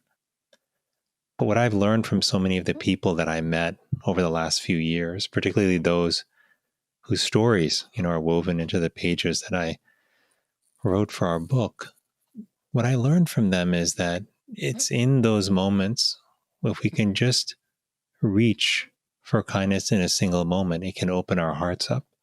And it can also open our eyes to what are often deeper wells of kindness and compassion around us, whether that comes from a coworker or a stranger on the subway or somebody in the street who's willing to help us, or an old friend who might reach out.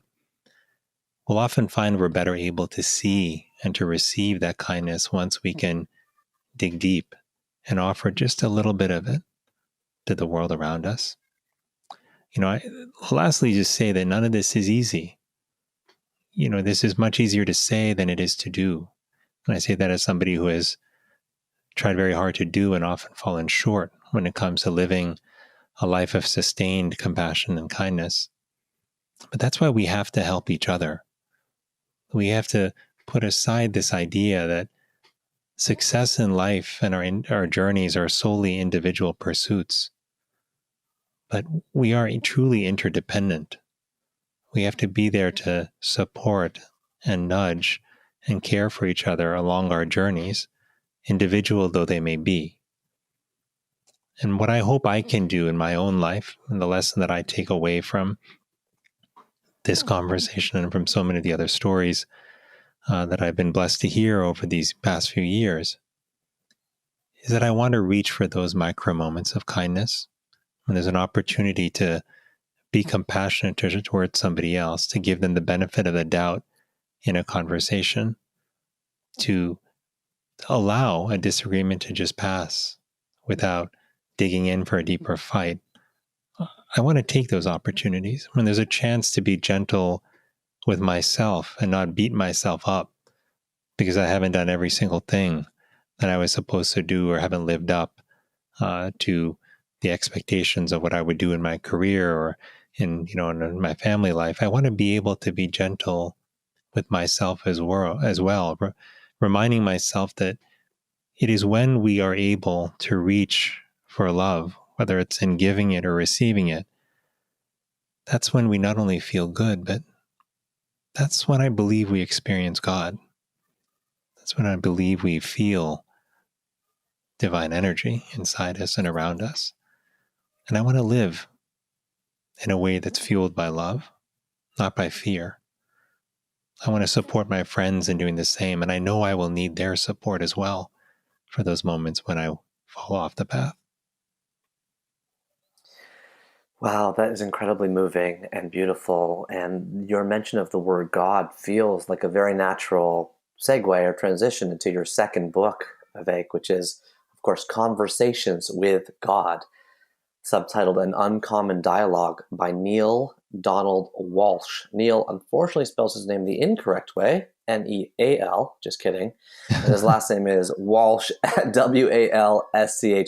Side note, whenever someone comes up to me in a book signing, it's like, I was like, who should I make this out to? They're like, well, I have the best name. I'm like, Neal? Like, there's the Neils of the world have a solidarity. This book was published in 1997 by Hodder and Stoughton, a division of Hachette. The cover is a painting of a mountain against a white background. I'm holding it in my hand right now. It looks like somebody is on the edge of a cliff, kind of looking up into the sky. Kind of a watercolor type background on a hardcover white book. The summary: Neil Donald Walsh was experiencing a low period in his life when he decided to write a letter to God, venting his frustrations. What he did not expect was a response. As he finished his letter, he was moved to continue writing, and out came extraordinary answers to his questions. This work presents the dialogue, the answers that Walsh received, helping him to change himself, his life, and the way he viewed other beings. Vivek, tell us about your relationship with Conversations with God, An Uncommon Dialogue by Neil Donald Walsh. So, Conversations with God is a book that dropped into my life at exactly the time I needed it. It was after I had finished college, and I had spent those years in school just utterly lost from a spiritual perspective.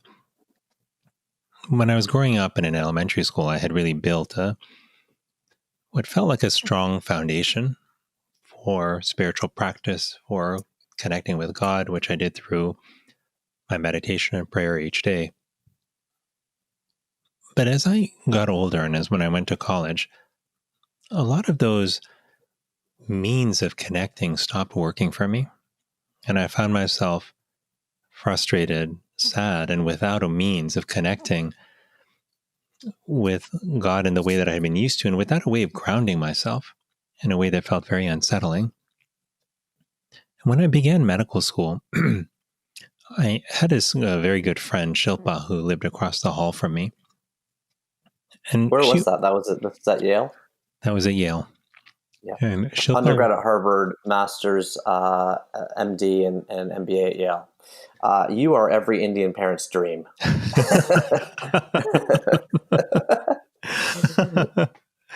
Well, thank you, Neil. You are the avatar for Indian child success. Well, during my first year, when Shilpa and I were living across the hall from each other, we became fast friends, and she was also on a journey of spiritual learning and discovery. And I remember one day I went to sleep at night after a long dinner conversation that we had talking about our spiritual path and how we were looking for a way forward. And I woke up the next morning and I had this email from Shilpa at 3:00 in the morning. And she said, Vivek, the strangest thing just happened to me after our conversation. I was cleaning my room and a book fell off the shelf. And it was a book that I had had for several years, but had never read, that was in my sister's basement, that she just forced me to take with me when I was starting school at Yale. And so it was just sitting on the top of my bookshelf, and it fell open to this page. And on the page, it said something like, if you're reading this book, it's because you were meant to find it at this particular time in your life, because it holds the answers to the questions that you're asking now. And she said she felt chills go up her spine, and she spent the next several hours reading that book. And she said it spoke to so many of the questions that we had been asking during dinner time about the purpose of life, about how to make sense of these random developments, in our lives, and about how to find a pathway forward. And she said the name of this book was Conversations with God, and you have to read it. And so that is how the book came into my life. And Wow. It wasn't like you just, found it in a bulk bin or anything. This was like a serious entry into your life. And what I got from the book was this new way of thinking about my relationship with God.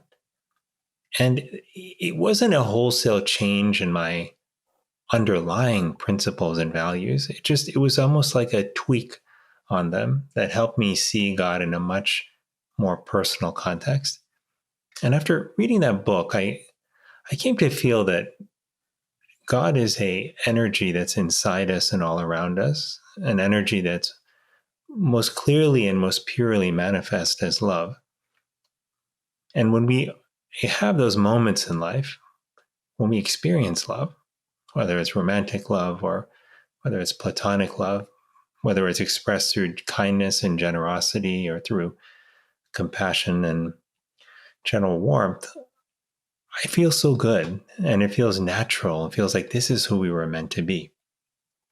And I came to feel like that is the experience of God. And that's why we're so important in each other's lives, because it is through our relationships that we give and receive love, which means it's through our relationships that we experience God.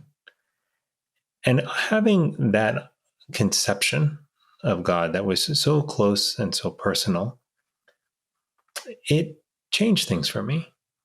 It gave me not only grounding, but it gave me a sense of comfort that even if I wasn't observing all of the rituals that I was raised with, even if I was perhaps not saying the chants perfectly or not executing the prayers to a T, that underlying relationship with God was still there, undeterred, unfettered in a sense by external things like how well I had recited something, but just more intrinsic to just who I was, which is a human being like all human beings, who are those who contain a spark of divinity inside of us and who have the opportunity and the choice to express the love, the divine energy in our interactions with others.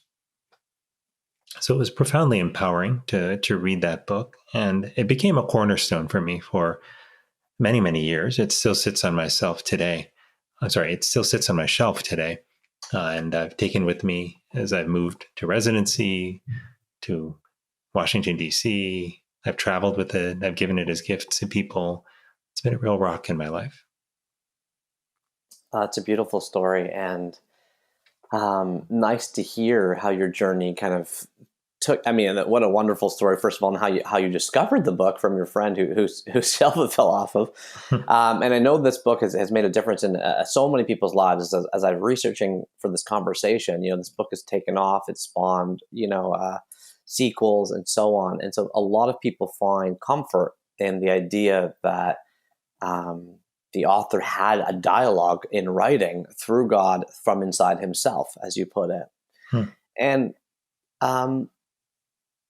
when I asked you before we started chatting, what order should we review these in chronologically? How's it go in your life? You said that the second and third book kind of went together. And so I wonder if now I could just sort of introduce the third book for listeners and then ask you to see if we can continue the conversation through this third and final book. Yeah, Do you want me to introduce it? sure. Okay, it is indeed The Alchemist by Brazilian author Paulo Coelho, who, by the way, I looked up how to pronounce his name online, and every single website and YouTube video has a different pronunciation of it. So I'm going to go Paulo Coelho, Coelho, telling the story of a young Andalusian shepherd in his journey to the pyramids of Egypt after having a recurring dream of finding treasure there. This book was published in 1988 in Portuguese. It has sold over 100 million copies. You can file this under 869.3 Portuguese literature. My cover of the book has The Alchemist written across the top in sort of a big, bold, purple Times New Roman all caps font. It has like sort of a misty castle in the background. So, Vivek, can you tell us about your relationship with The Alchemist by Paulo Coelho? I came across The Alchemist, I think, through my friendship with Shilpa as well, the same friend who introduced me to Conversations with God. And we almost had this book club between the two of us where we would share books that were a source of spiritual inspiration to us. Keep in mind, we were also searching, and during this time in our lives, we were trying to figure out our purpose, what to do in terms of work, how to think about relationships. So these books came at an incredibly important time. And what was so powerful for me about The Alchemist was that at the end of the day, it's a story about following your heart. It's about going through the world and seeing all kinds of things, having all kinds of adventures, some of which elate you, some of which strike fear in your heart. It's about being confronted with choices about your relationships, about work. And it's about figuring out what ultimately you want to drive your decisions, your choices, your path. And in The Alchemist, Santiago, the main character, what he learns at the end is that the path that one takes, let me say again, what Santiago learns is that to live a truly fulfilling life, that one has to be guided by your heart. And to me, that reminds me of a deeper lesson that really crystallized for me over the last few years. This lesson about what drives us ultimately in our decisions in life. And I've come to believe that there are primarily two forces that drive us, and these forces are love and fear. Love manifests as compassion and kindness and generosity and many other qualities as well. But fear can surface often in our lives as insecurity and jealousy and rage and anxiety. And when we act out of fear, when it leaves us feeling less whole and energetically drained.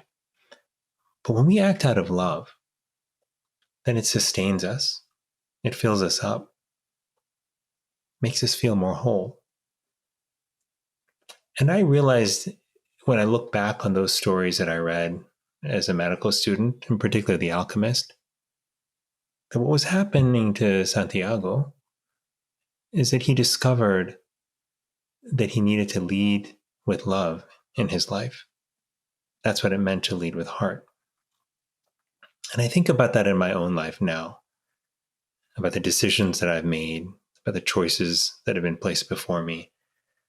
And I realize at times that I have allowed fear to guide me, to seek out recognitions that I really don't need, but I think I need because I feel insecure in that moment, or to say things that aren't really true to who I am, but because I feel like I'm trying to be somebody else who the other person expects me to be.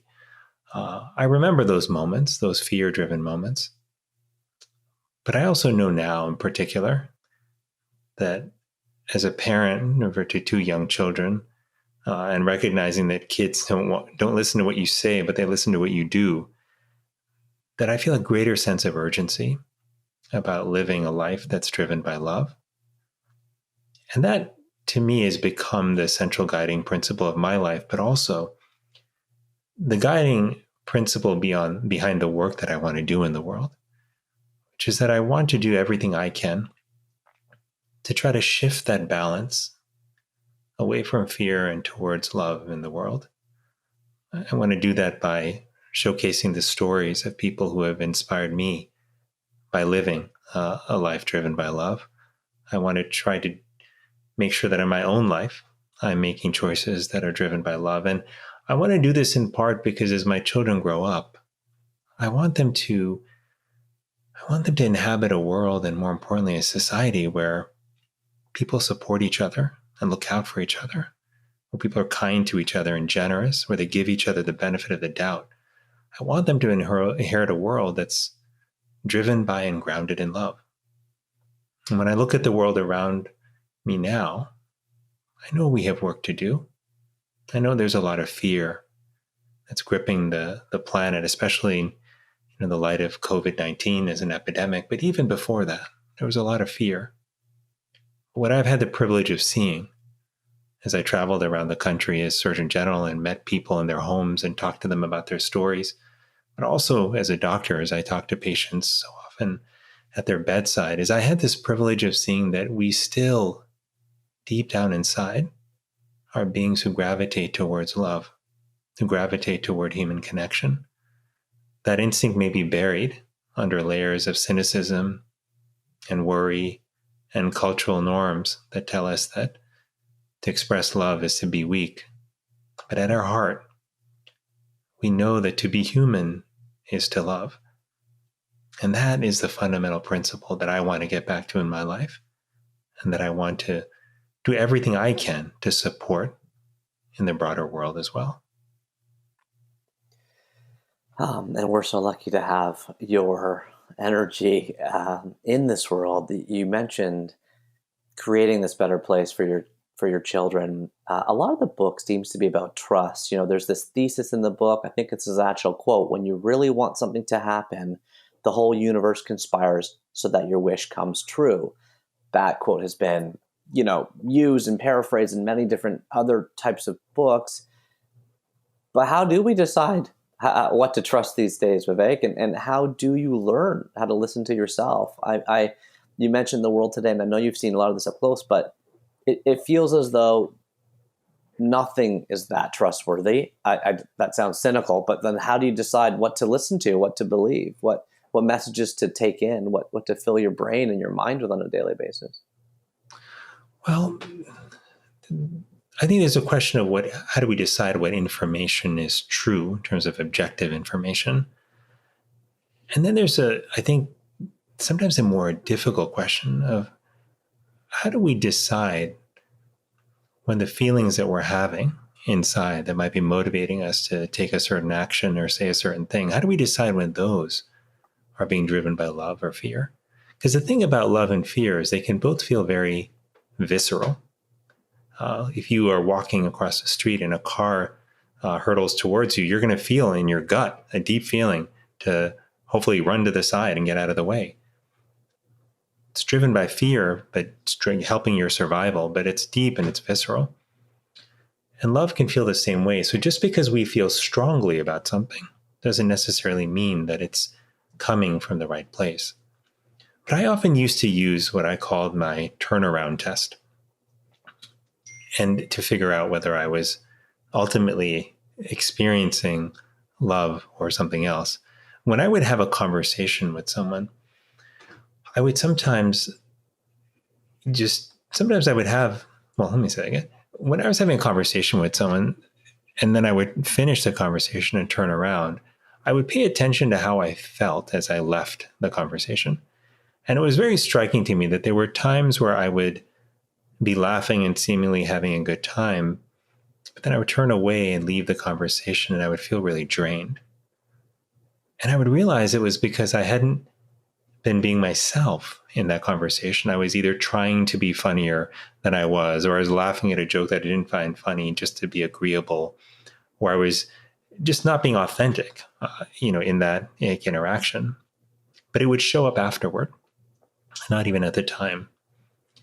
And I think that many of us have these kind of instincts where we sense, just even on an energetic level, whether something makes us feel energetically drained or energetically repleted. And sometimes we don't always pay attention to that, or we may gloss over it and assume that maybe we're just feeling tired, that particular moment, if we're feeling drained. But I actually think those are important signals. And one of the things I have found then is, if for me to get better at distinguishing how to follow a path of love versus fear, I have to get better at listening to myself, at distinguishing between those feelings and inklings within myself, during conversations, after conversations, when I'm confronted with a new opportunity. These days, I try to pause when a new opportunity comes up, or an inquiry or request, and just ask myself, how do I really feel about this? Am I drawn to it because I feel it'll give me something that will assuage an insecurity? Is that why I'm excited about it? Or am I excited about it because it feels like it would be a natural fit and would allow me to speak to the things that really lift me up and inspire me? And sometimes I'll be excited about an idea, but then realize that excitement is coming from the wrong place. But when I'm moving too fast in my life, I miss those signals. And so part of listening to ourselves involves taking moments in our life to slow down, moments of pause. There's a lesson, I believe, that our body can teach us about the importance of pausing. It's a very interesting example that I take from the heart.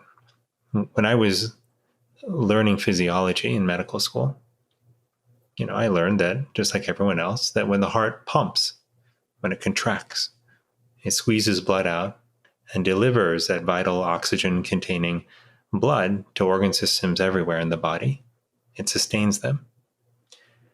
And if that's what you primarily know about the heart, then you would think the most important time in the heart cycle is when it's pumping, not when it's relaxing. But it turns out that it's when the heart relaxes that the coronary vessels that supply the heart muscle itself with blood, that's when they fill. So it turns out that moments of pause are what sustain our heart. And I think there's a deeper lesson in there for me, and possibly for all of us, which is that in our fast-paced world, which is only accelerating, that it's in these moments of pause, whether they're a few minutes or a few hours, moments where we give ourselves an opportunity to let the noise around us settle, an opportunity to breathe, to feel the wind against our face, to experience nature, to recall something we're grateful for, to meditate, to pray. It's in those few moments that we're able to sustain ourselves, support ourselves, and reground ourselves. And when we come back into the world from that place of centeredness and groundedness, we're not only better able to listen to ourselves, but we're also better able to be ourselves authentically when we're interacting with other people. And that in turn allows us to have experiences with others that are richer and to foster stronger human connection.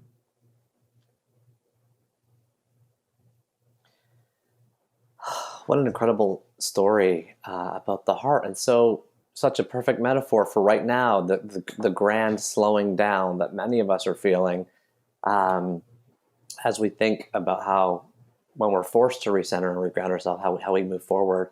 I have one last question to kind of wrap things all together. You talked just now about listening to yourself, about finding yourself. You've written the feature story in Harvard Business Review about this epidemic of loneliness that we have. The subtitle on your new book together is The Healing Power of Connection in a Sometimes Lonely World. Throughout The Alchemist, Santiago is alone almost the entire story. He occasionally is with the Alchemist, and sometimes he's with another character, but for the most part, it's a story of also learning how to listen to ourselves. How do we do that? What final words of advice or wisdom? You make it sound so. When I listen to you, I feel like I can do it. And then I know after I've done this conversation, and when I'm a month or a year passes, I'm going to lose track of myself again. Is there advice or lessons you have to wrap up this conversation on how we can get better at that important skill of being alone and listening to ourselves to foster deeper connections with everybody else around us? Well, one thing that I would say is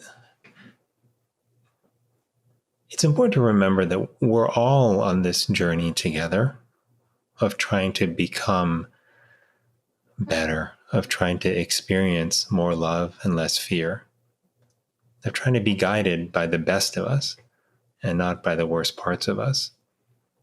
And we may be at different stages and going at different rates. And it might look from the outside that some people have it all figured out. But that's not the case. We're all on this journey together, and I think it's helpful to remember that. The second thing it's important to remember is to be gentle with yourself. I say this as somebody who's lived much of his life not being gentle with himself. I bought into the idea early on that when we're hard on ourselves, that's how we push ourselves to achieve more, to be better. It's important to demand more of ourselves. I would say more so to ask more of ourselves. It's important to have high standards. But you can do that while being compassionate toward yourself, by recognizing that you're human, that you're going to make mistakes, that you may falter and fall short. But that doesn't mean that we're bad people or that we're not capable of growth. We have to be as kind and as generous with ourselves as we are with other people in our lives. And finally, I would remember that as human beings, we were designed to be social creatures. And change, whether it's adopting a new diet routine or a new workout routine at the gym or a meditation practice, any and all of these changes are hard to do in isolation. It's when we build pacts with others, it's when we decide and commit to other people that we're going to take a path forward. That's actually when we're more likely to do it. It's why groups that commit to changing their diet together actually do better. It's why when people make a commitment to go to the gym together and they actually do that, they're both better off. But here too, I think it's important to recognize that if you're falling short on a personal practice, whether it's around meditating every day or doing a gratitude practice every day, remember that people can be our resource in those moments of private change as well. We can form pacts with our friends. We can ask our family to support us in holding us accountable to making a certain change in our life or adopting a practice. And doing so does not make us weak or dependent. It makes us human. Because the world is full of stories of people who have embarked on efforts to change and convince themselves that they and they alone must be sufficient in their ability to enact and implement that change, and they have fallen short. And sometimes we can do things on our own, but it is both more effective and more enjoyable for us to do things together. So whether you choose to meditate on your own or not, you can make a pact with others that you're going to engage in that practice. If you want to make a decision in your life to complain less or to focus more on what's positive as opposed to the negative, make that commitment with a friend or with a family member. Ask them to help you stay honest and stay on the path that you want to go down. What became clear to me at the end of this journey in writing this book on loneliness and social connection is that we truly do need each other, and we are better together. It's how we've been for thousands of years. It's true of us now, and it will be true for many, many more years to come.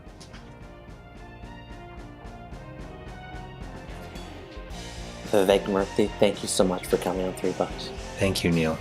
It's such a joy to have this conversation with you.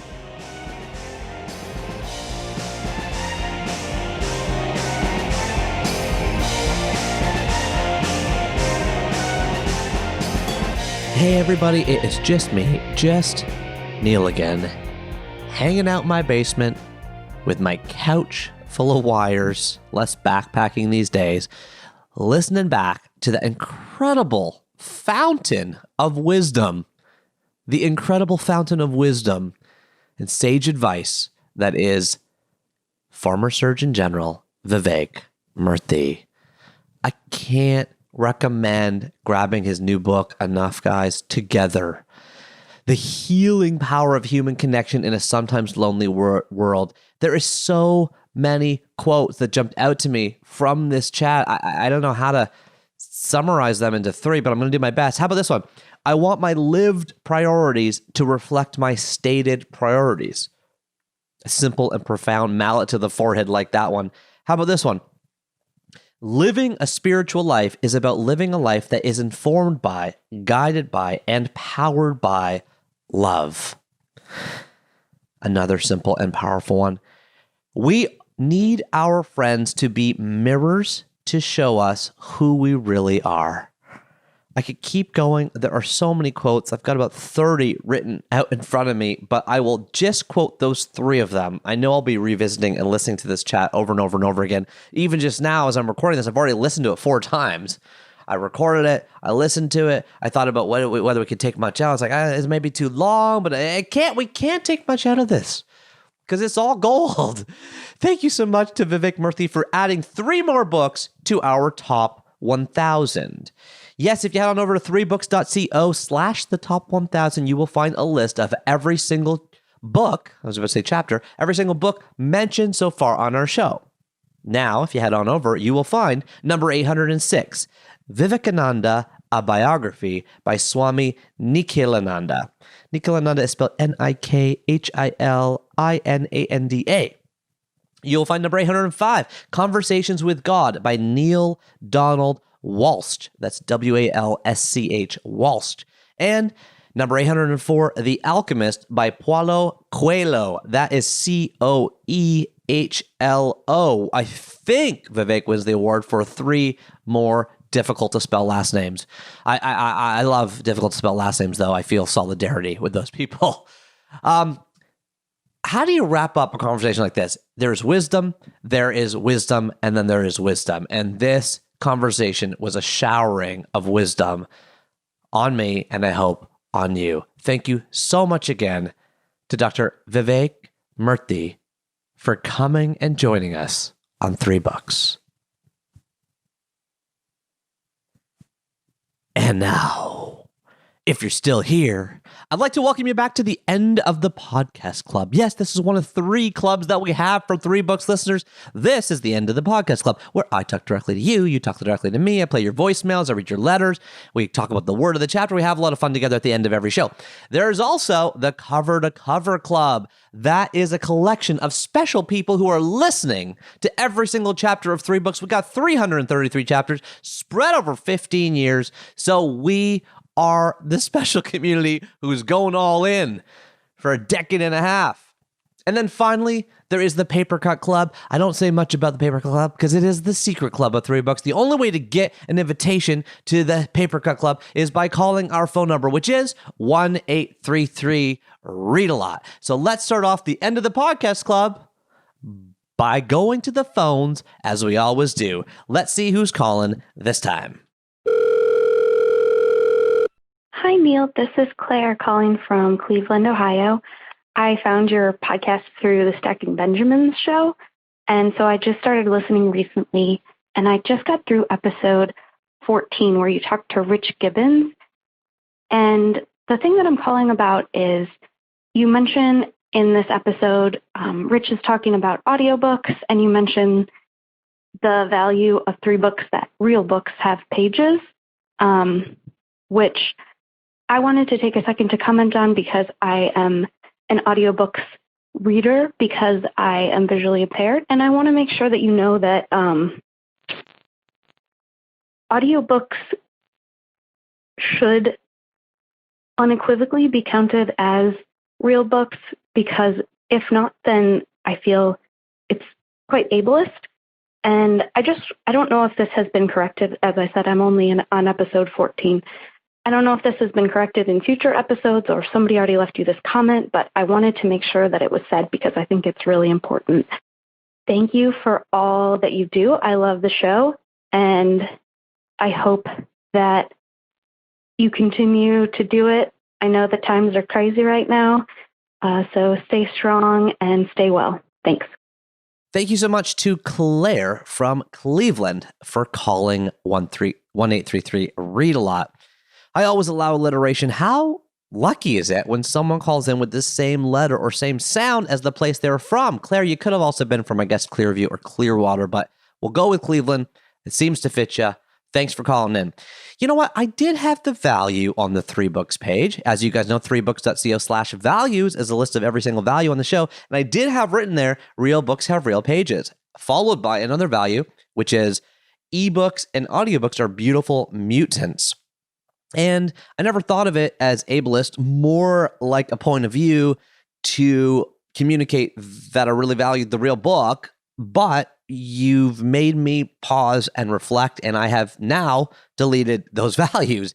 I don't know if there is a way that I can communicate something I'm trying to, which is that when we consume the book in its purest form possible, however you define that, I was thinking a book that you hold and you have in your lap, and there's a certain texture on the cover, and then somebody decided if it was going to be shiny or if it was going to be matte, and how big the pages are going to be, and what the paper was going to feel like, and how much the money the publisher was going to put into making sure the paper was either heavy or whether they weren't going to, and it was going to be light.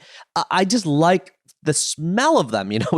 There's just so much there that I don't want to neuter away. At the same time, I totally get what you're saying, and you make an incredibly valid point. The last thing I want to do is be exclusive, because there's no book shame, no book guilt, quit more to read more. Like our whole bias is towards a non-judgmentalness on the reading, yet I do want people to be off screens. I'm kind of anti-screen in general, and I do know there's research on when you read on a device where you can do anything else, you will. That comes from Seth Godin way back in chapter 3. So how do we communicate those values while being as inclusive as possible? For now, I have deleted those 2 values off our page, which were real books have real pages and ebooks and audiobooks are beautiful mutants. Because Claire from Cleveland makes a very valuable point. Is there a way I should be reconsidering this? I am clearly stuck in the mud mentally on, am I really, maybe I'm lost on what I was even trying to say now. Give me a call, 1-833-READ-A-LOT. This, as always, is a dialogue. It is a conversation. Claire, your points are super great and valuable and have affected our values for the show. Thank you so much for calling. Okay, and now let's head over to the letter of the chapter. And this chapter's letter comes from Carol Jarka. Carol says, Neil, I enjoyed the podcast chapter 62. Miriam Gerba is a bold badass with a bronca against baseless bigotry and brutality. I loved Miriam's bold, in-your-face energy. So many beautiful words. Her vibrant use of the English language far exceeds the language that I use or hear in everyday life. Of course, she deserved a word cloud. The conversations around racism, activism, police, and prisons helped me understand more of what is going on in our cities, including the 100+ days of Black Lives Matter protests that I have attended in my own quote-unquote anarchist city of Portland, Oregon. As a woman, I wish I had her bad acidness to speak and live my truth. As per usual, after listening to your podcast, I am inspired to look into her 3 most formative books, but last night I started with her memoir, Mean. I was so sorry to hear you got hate mail from chapter 36 with the 2 Mormon missionaries. I thought you did a great job interviewing the young men. I learned a lot from that piece about their faith and mission work and my own prejudices. With each chapter, you bring new people, concepts, and understanding into my life. I really love your unjudgmental style of asking the questions we'd all like to know the answers to. Thank you for all you do and all you share with us. From Carol. And thank you so much, Carol. And thank you so much for your letter. So, Carol, Claire, as always, if you hear your letter or your voicemail played on the show, drop me a line and we will mail you a signed copy of any of my books. That is our thank you for anyone who takes the time to call in. Again, if you're wondering, and a lot of people, I get these messages, I'm not sure if I should call in, I don't have the courage. I'm thinking, yes, you do. And remember, if you make a mistake or you don't say something you're proud of, just call back. because I'll just, I guess, get like 4 voicemails from some people, and I have the best interest of playing the one that I think you like the best. So call me. What should you call me about? Tell me your 3 most formative books, or even just one formative book that you have in your mind. A reflection, a comment, a question. 1-833-READ-A-LOT. The phone lines are always open. Okay. And now it is time for the word of the chapter. And for this chapter's word, we go back to Vivek. The pact that we built, the moai, as we called it, that we formed. Yes, indeed, it is moai. M-O-A-I. Now, I know what you might be thinking. Aren't those the giant head statues carved by the Rapa Nui people on Eastern Island in Eastern Polynesia between 1250 and 1500? Well, yes, they are. Moai is also referring to those giant statues, often spelled M-O''A'. However, moai without the apostrophe in the middle is also, according to our friends at Wikipedia, referring to the social support groups that form in order to provide varying support from social, financial, health, or spiritual interests. That is how Dr. Vivek Murthy was discussing them. Moai means meeting for a common purpose in Japanese. Okay, that's interesting. Moai means meeting for a common purpose in Japanese, and it originated from the social support groups in Okinawa, Japan. The concept of moais have gained contemporary attention due to the blue zone research popularized by Dan Buettner. According to research, moais are considered one of the leading factors of the longevity of lifespan of the Okinawan people, making the region amongst the highest concentration of centenarians in the world, or people who live over 100 years old. So, as we close this conversation about loneliness and togetherness and finding social support in our lives, who is in your moai? I know I am far away from you guys, but I hope I can be a member of your social support group, just as you most definitely are of mine. We can call the podcast 3 Books this invisible tethering together, where through this channel, through this medium, we get to have profound conversations with some of the world's most interesting, inspiring people about the biggest themes in life. And we get there through the power of books. It is a joy, a privilege, and a pleasure to spend focused, not unfocused, to spend focused time in your presence. And I hope you find the same with me and the guests we have on 3 Books. Thank you, as always, so much for listening and for being a part of this community. And until next time, remember that you are what you eat, and you very much are what you read. Keep turning that page, and I'll talk to you soon. Take care.